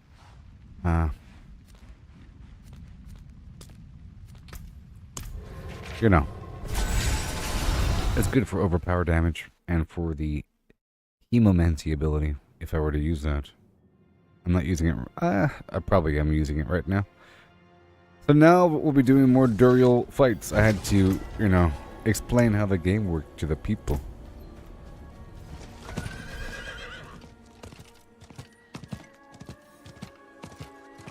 Yeah, I love the fact that there's fiery footsteps here. Also, if you look at my blood... Look, I have bloody footsteps. Isn't that the coolest thing ever? Isn't that cool? My gosh. And it's only because of those boots. These boots came from this season. The season of blood, you know? And now I'll always have bloody footsteps in the future. Hello. I pet the dog, and now the dog's going to follow me forever.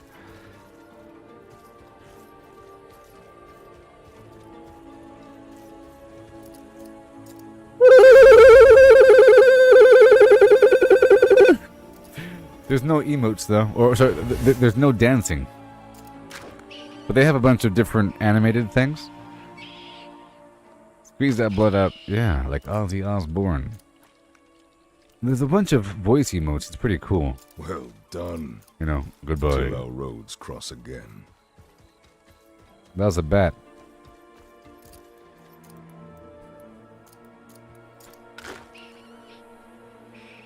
I'm gonna squeeze the blood out into a cup for later use. Bark of the moon.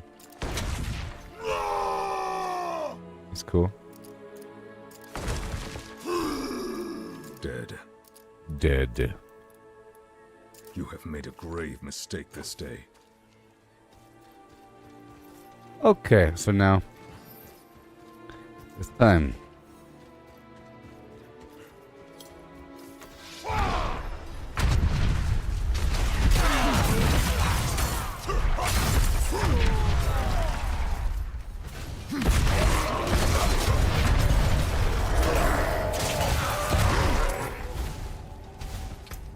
Let's swap out one power. There you go. I'm heading to Duriel again.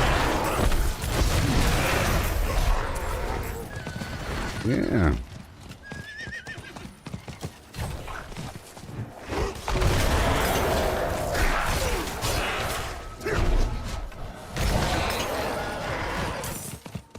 Around the corner.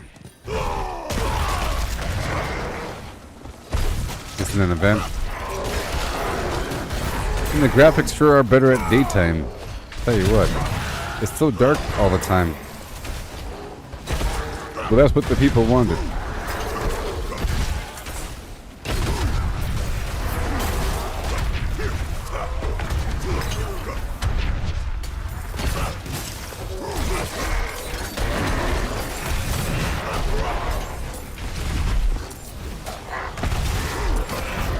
Oh yeah.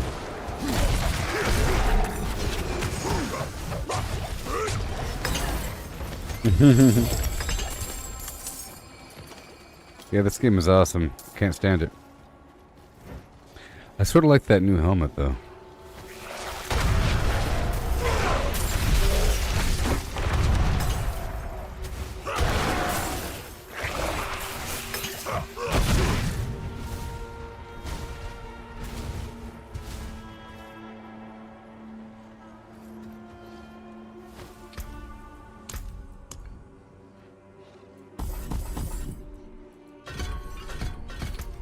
Come on. Oh, great. Half an hour? Or whatever. I was going to jump down there, but it gave me 30-second cooldown.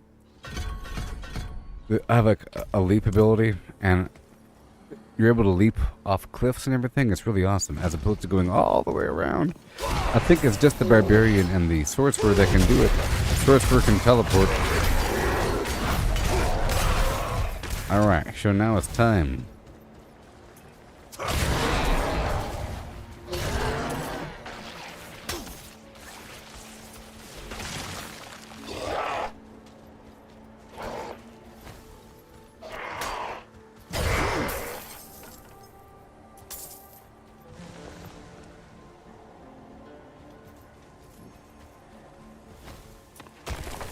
Hello.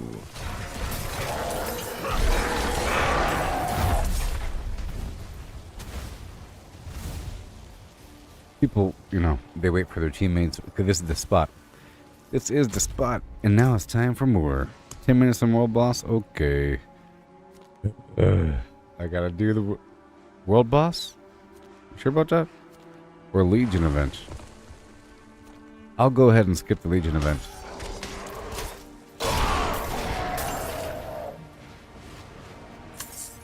Even though the Legion event's very important because, you know, I feel like we need to stockpile on this exquisite blood for the future. There's some event coming up involving Lord Veer the beginning of December, and I really feel like we're going to need a bunch of, your server is world boss? What? I thought it was like universal. Well, I think the tooltip is wrong. Let me check the Helltide website. The Helltide website says the next world boss is in 2 hours, and it's not per server. It's just in. So I think you're wrong, Rithios. Well, for me, I've had the tooltip be wrong. It'll say world boss spawning soon in Keshistan, even though it just happened, and it's really talking about some other event. Just like how it says the Helltide will soon go away, but there is no Helltide. It's really talking about the blood harvest. Yes. Yes. It's a bug involving the pop-up. I have the same problem. And I'll be right back, okay, everybody? And we'll run this. Again, I'm pretty satisfied. I got myself an uber unique item.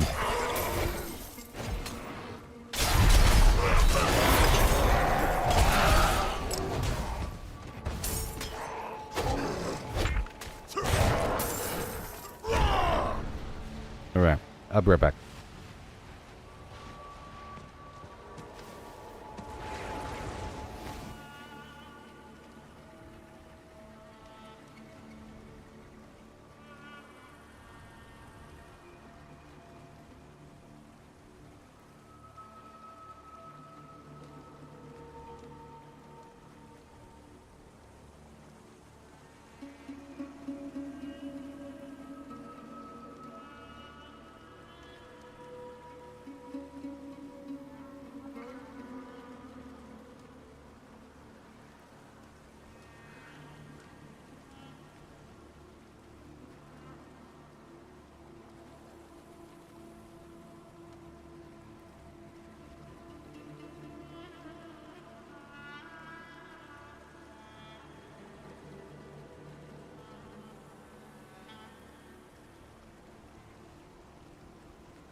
Okay, here we go again. How many more do I have? I have 5 more. Yeah. Come on. I really want that Harlequin, the helmet. I think that would really be helpful. You know, it'll make me super duper powerful, actually. But I can't get everything all at once. I just got this sword. I can't get another thing. That'd be crazy.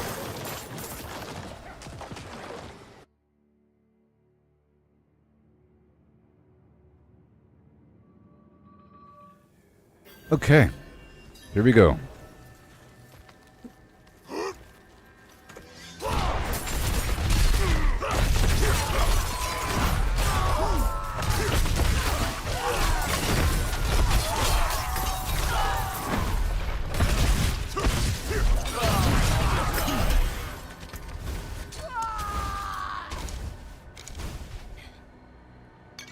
There, I've increased my damage a little bit.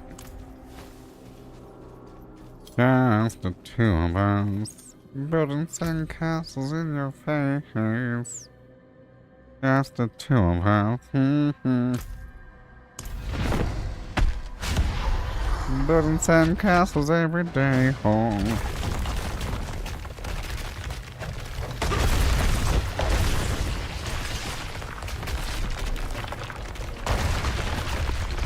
And go. Come on. 5, 4, 3, 2.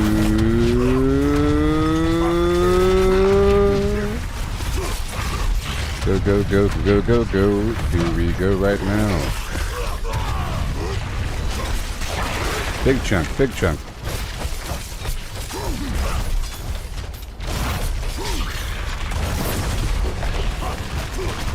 Nice. I love this boss fight.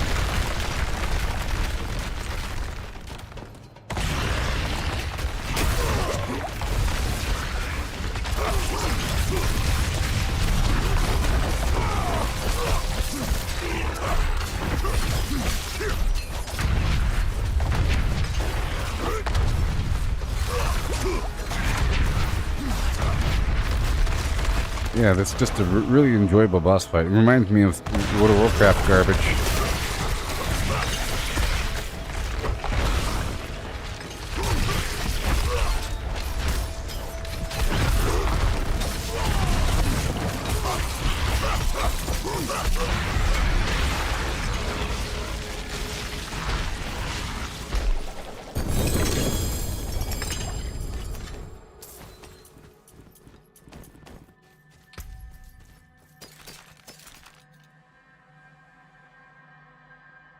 Nope.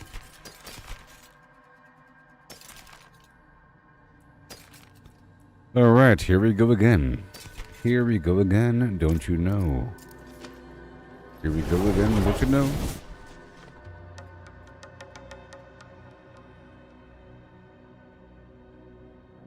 Ding dong.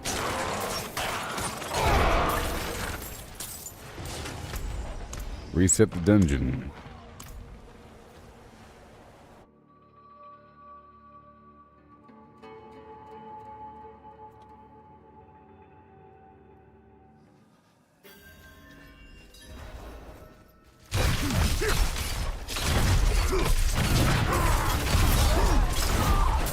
Okay.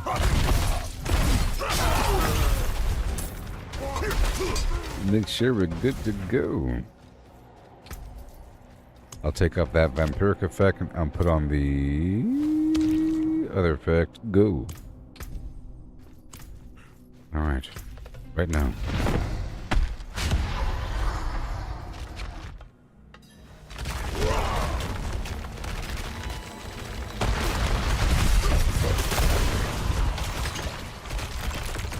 And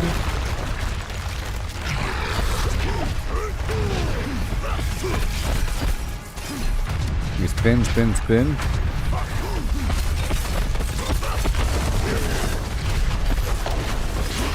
Big chunk. Have to unload again.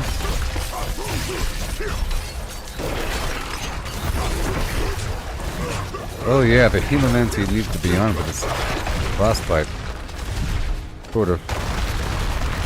With those ads.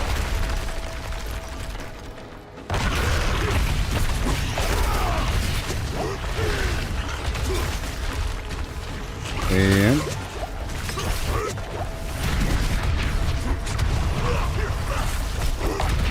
okay, let me spend everything.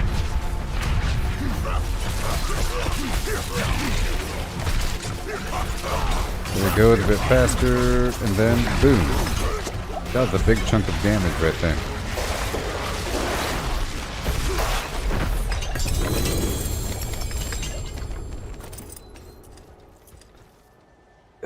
It'll say two-handed sword, you know? Is what it's gonna say.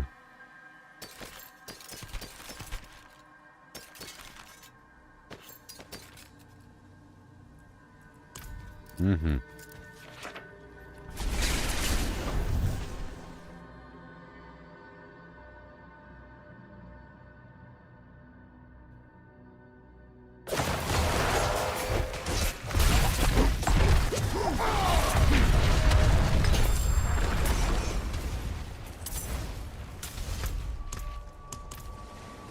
Now I go again. Until I have no more shards. I'll earn some more shards tomorrow. Maybe. Even though I said it's important to keep one stack behind.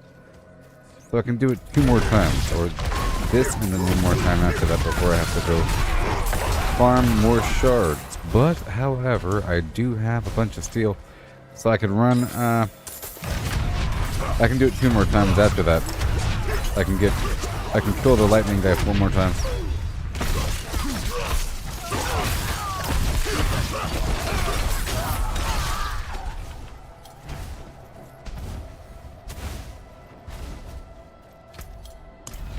Mm-hmm.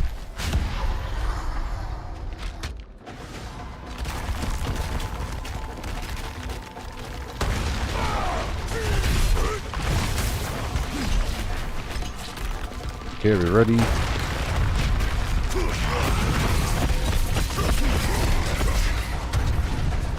Gotta spend it. Bam. Big chunk.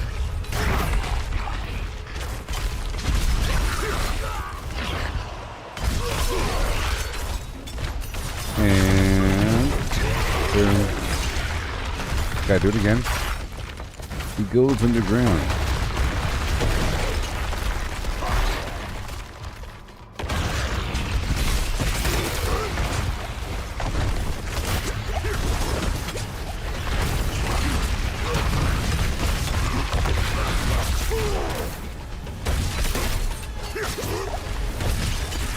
There it is, there it is, and there it is.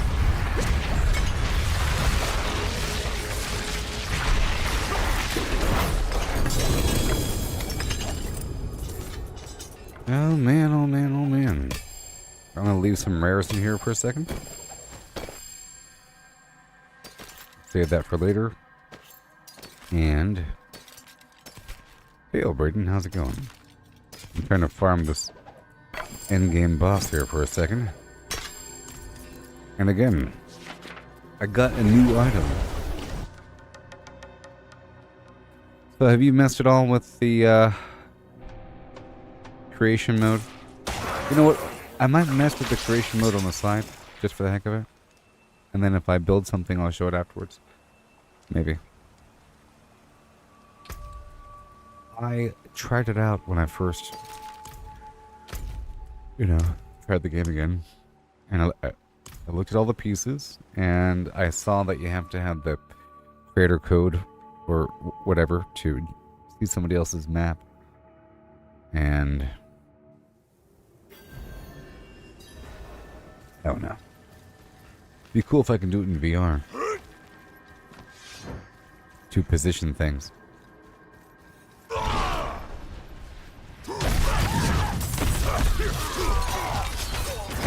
Oh my gosh, I had the wrong pants on, no wonder. How long did I have those pants on? I don't even know.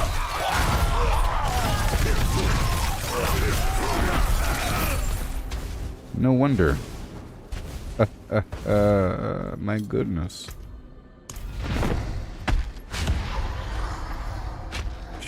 I know I haven't played the game recently. Maybe because Diablo is getting real good these days. This is the Uber boss. The hard one. Or the big one.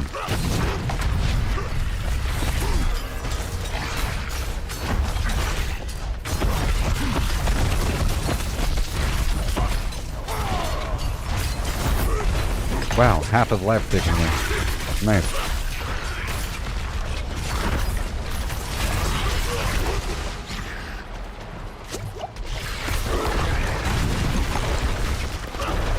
Awesome.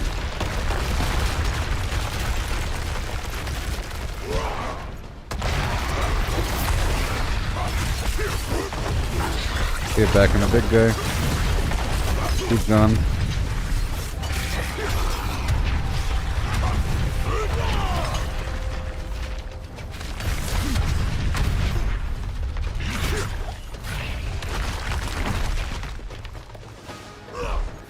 I feel like I can kill him a whole lot faster.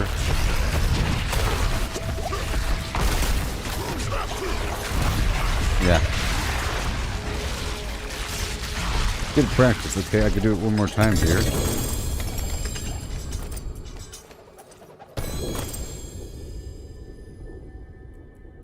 Specialring.com. Okay, let's go back. And now I can do it one more time. But I want to save it. I'll look at those items later on. I'll save that one as well. Okay, so now I'll get rid of these items and let's go fight the other boss.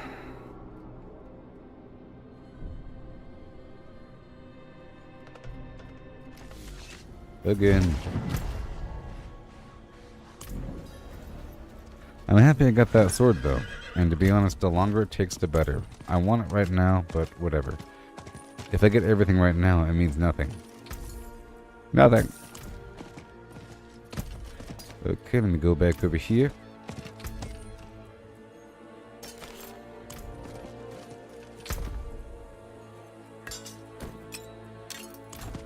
Okay. So now, we have to go do this other boss.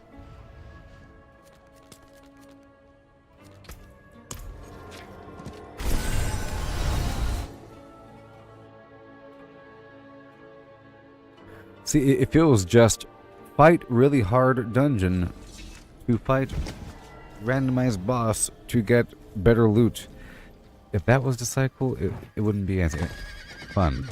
It's like a never-ending chase to try to push harder to get better gear. But here it's cut off at level 100, you know.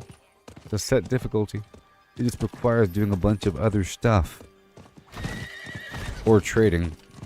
Or something.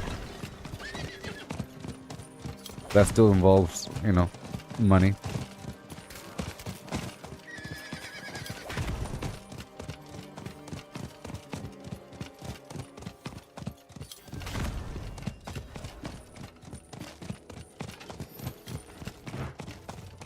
Yay, I'm going in.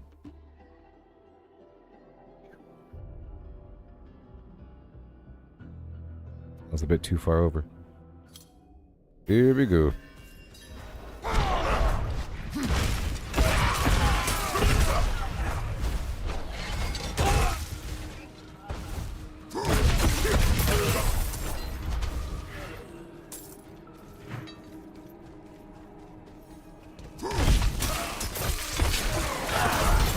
There we go. I'll just prepping it up. And just prepping it up. I'm getting that fortify up there as well.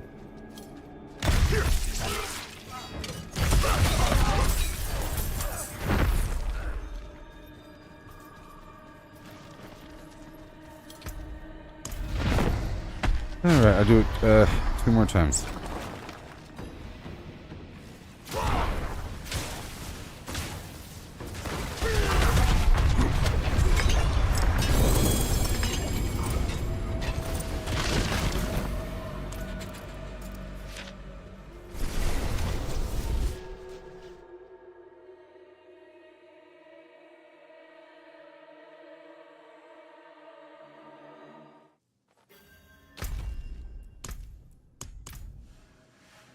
Again.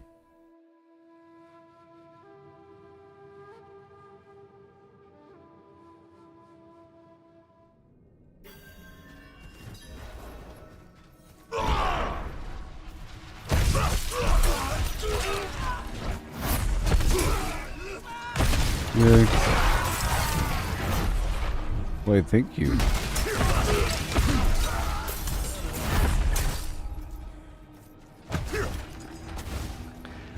Okay. And then one more after this.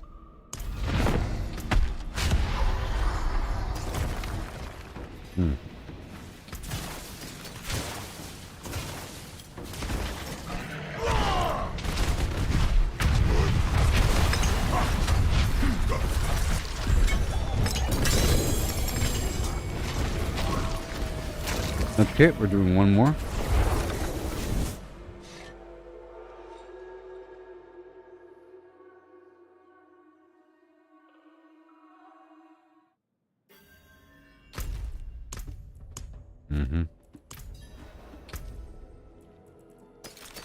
And I'll probably end the stream eventually, you know?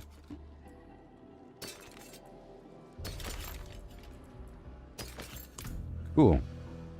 Did I just reset it? I don't know. I felt like I did not reset it.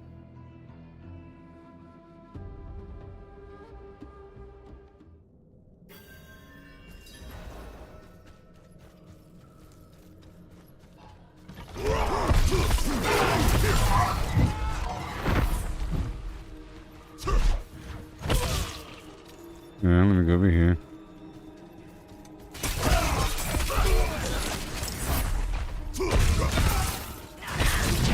Get my fortify up and running.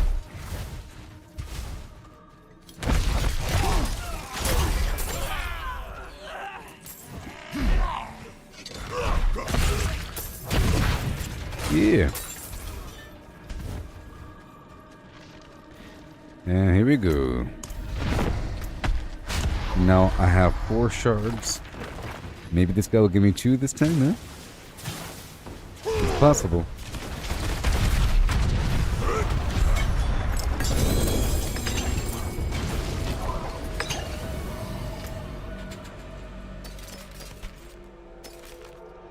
Now, I was trying to earn a bunch of money, and I spent a bunch through demonstration. Very sad. Very sad indeed. Well, I guess that's it. Your game locked up on you? Oh, no.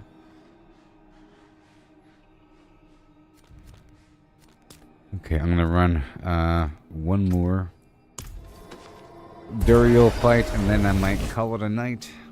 I was live earlier, and like what Rithios is saying, it's the 3rd time that the game locked up on you. Yeah, my game locked up on me, and I had to restart my computer, and it killed the stream. But now I'm back.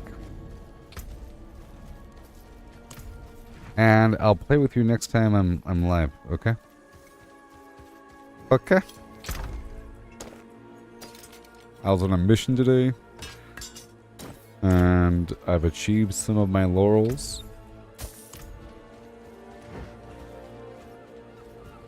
Mr. Bloody Footstep McGee over here. Alright. Beep biddly biddly bum bum, beep biddly biddly bum bum, biddly biddly bum bum, biddly bum bum.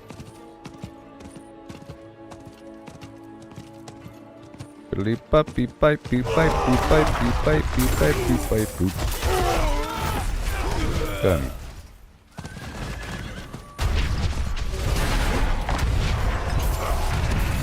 Woo-wee. They'll never know what hit them.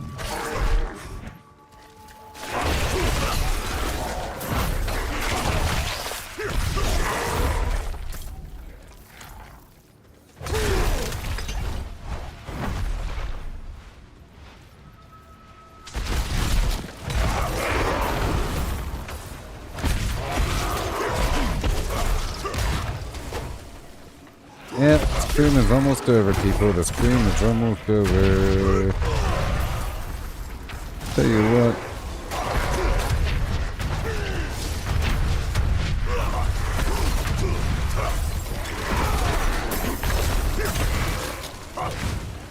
Yep.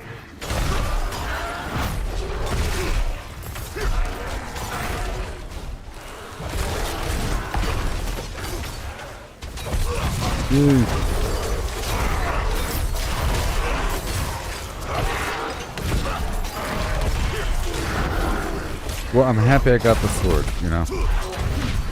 I didn't get the sword I wanted. I got the sword I needed.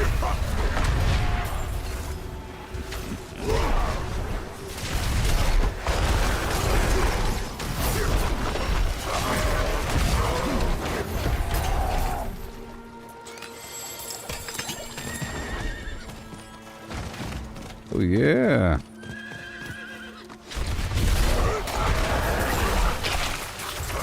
All right.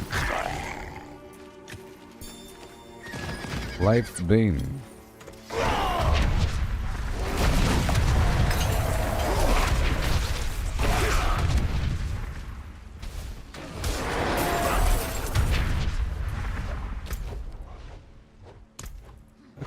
Now it's time. It's time for the dungeon. I'm doing it one time, and I'm leaving stuff. You're hoping for the Crusader? You like the Crusader? Yeah. Yeah, I'm looking forward to all the previous classes plus whatever new class they have lined up. There's supposed to be a brand new class, a class that's never been in Diablo before, next year sometime. That'll be interesting. What do you think it's going to be? I'm wondering, what is the game missing?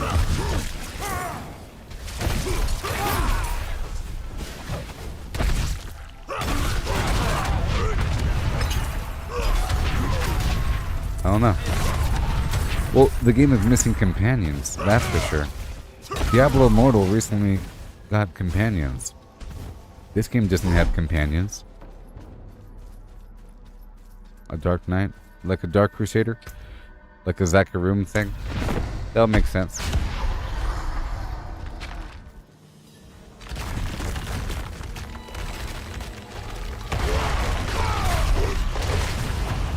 What? Aren't Crusaders dark to begin with? They're like Dark Paladins or something? I don't know.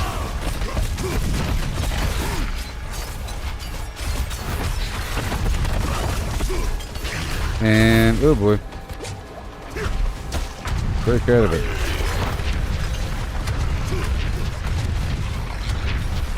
This is the one.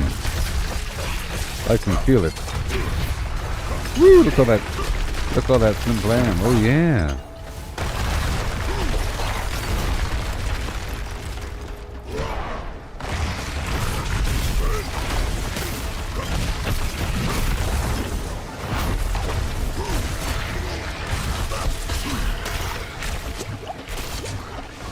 Oh, he ate me.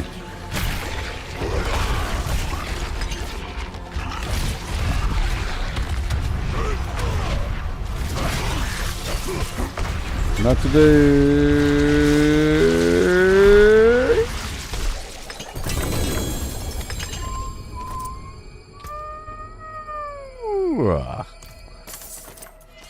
Teasing me. It was a helmet that dropped. I want the gut. I want the Harlequin Thumblam. Well, another day down. Slightly more powerful than before, if we could all believe it. It's true. Did a bunch of everything. Some nice grinding across the board. And now we are more powerful than before. Plural. I have a new weapon and it's glorious. It's defensive and offensive at the same time. It's more so defensive, which is great.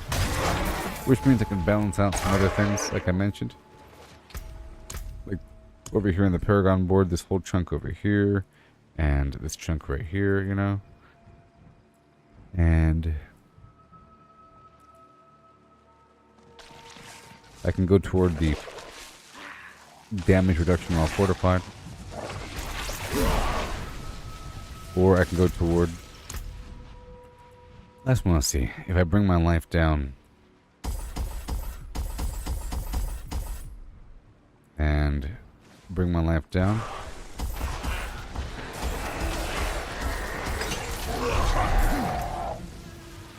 I'm now at 20,000. See? I don't want to be below this amount. So... I could deal more damage to bleeding enemies. I could...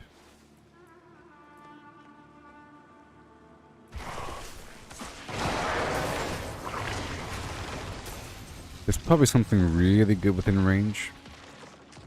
I'm lacking a tiny bit of cold resistance, to be honest. I think that's my low stat right now. Yeah.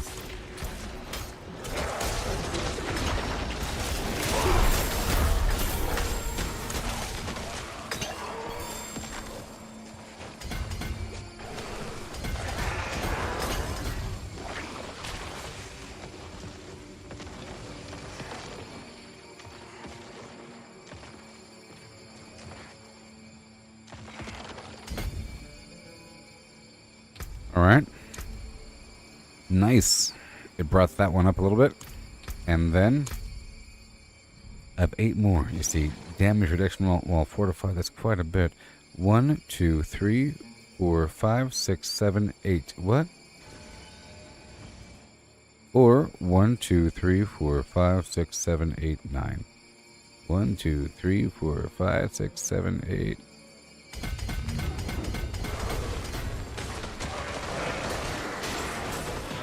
Nice chunk. And then 3 more if I could. I'm sure I could find 3 more. Let's go for life, and I'll pull back the life maybe a tiny bit more.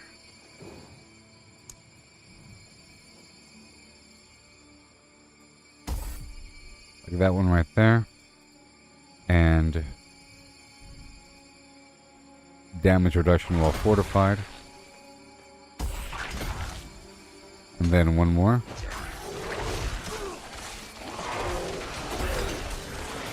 And then damage reduction while fortified.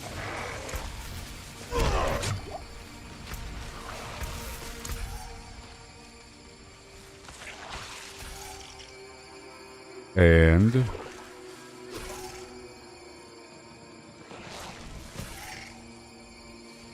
well, I don't need that. I'll go damage reduction while fortified. And now I'm at 19.497. Good! Because I had an excess amount of life. I had 25,000 life. That's a bit too much. And I've given myself a bit even with the cold resistance. It's not entirely needed, but I don't like really low numbers, because that means if you're in the middle of a dungeon and there's some weird elemental thing, that's what kills you. Like some weird elite group you can't get past, especially with the deeper stuff. I just wanted that number to be brought up a little bit.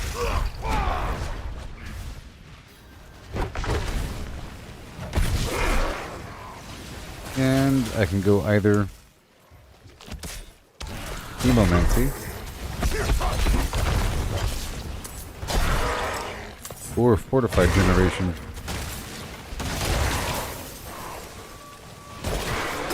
I believe I'm getting Fortified whenever I take damage, first of all. And of course my Shout, but my Shout... Also, oh, every time I deal or take damage while my... Okay, now I understand. I didn't even know how it worked, and now I do. Now I do. While my Shout is active, it doesn't so much give me Fortify, it makes it so that I generate Fortify.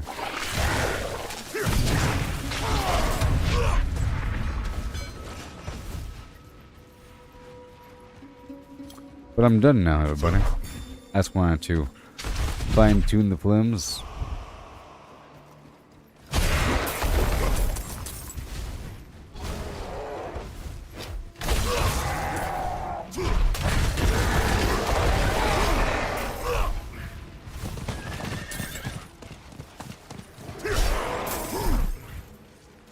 Trying to stack up that damage reduction.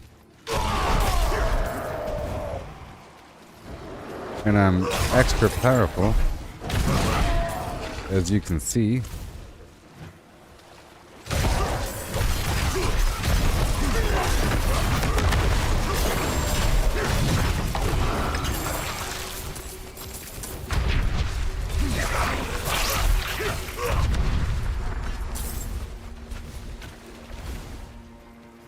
Everything dies when I show up because of the hemomancy, which is not...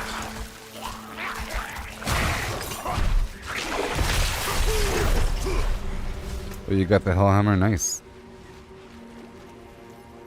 Congratulations.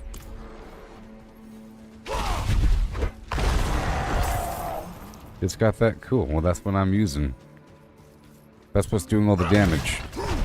Well, it's a really, it's sort of the cornerstone of my build, you know? The fact that you have damage reduction from burning enemies and increased damage to burning enemies through that hammer. That's why I have burning damage while berserk, and I have the Gore's devastating grips for the whirlwind fire damage whenever I do the whirlwind thing.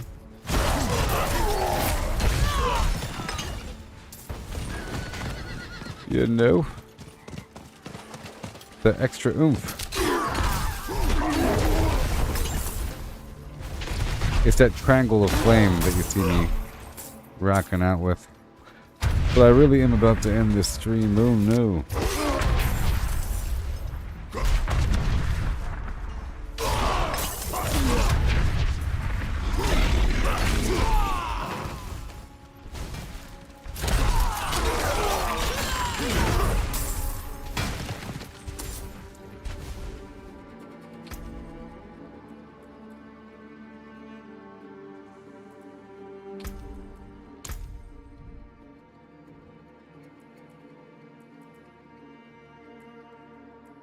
I'm really trying to stack up that damage reduction. Let's go check out my stats one final time before I end the stream. Defensive.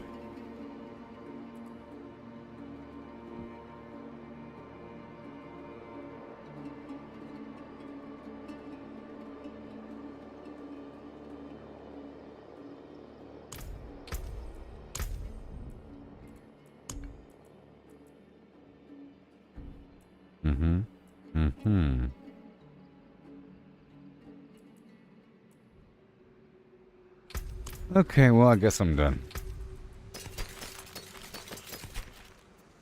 All done. Let's go back and unload everything. And I'll be live tomorrow morning, okay? Okay.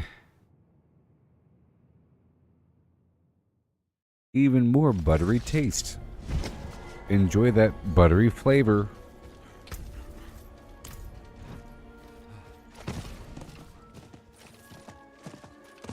Non-dairy. Okay. And bloop! I got a new sword today. Yes. I'll let you look at it.